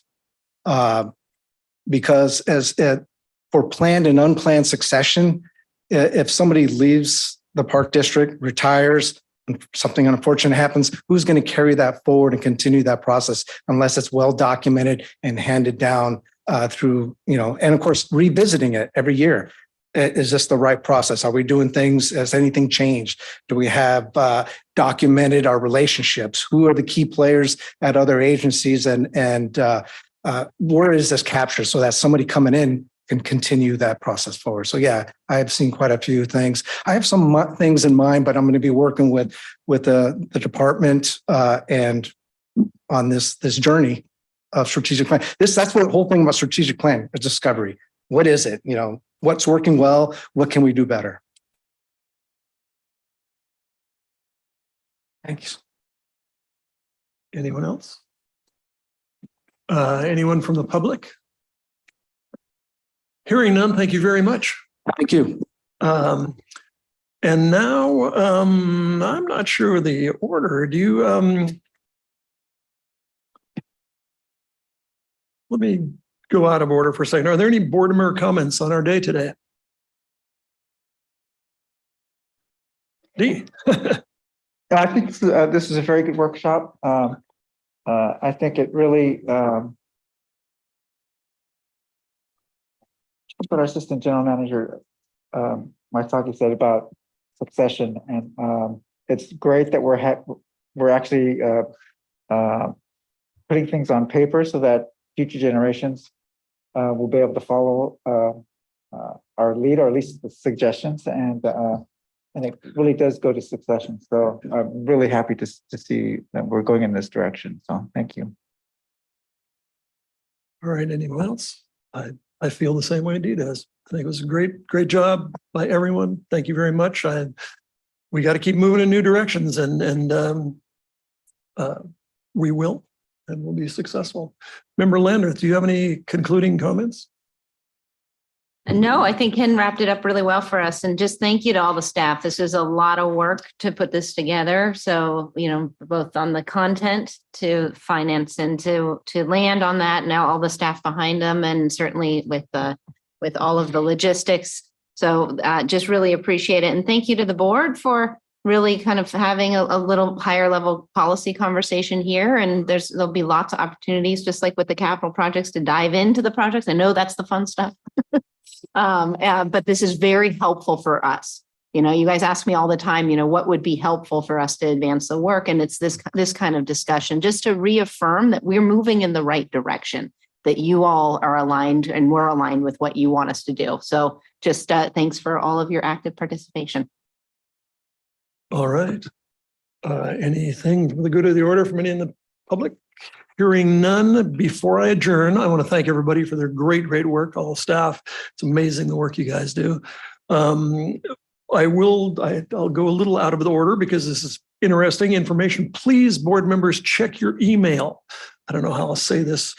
There's a real good opportunity that we have, and it's a deadline. We have an opportunity to go visit the White House on our tour on one of our couple hours off on Thursday, well, one of those days we're in Washington, D.C. Based on security requirements, I know that we all consider this just as a suggestion, but you got to get the security information in by tomorrow, day after tomorrow, Thursday. So do it. This is the suggestion this time, because unless you went to school with Jill, you probably won't get in the door.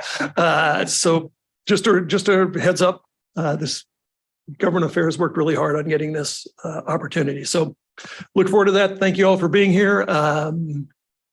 We are completed at 4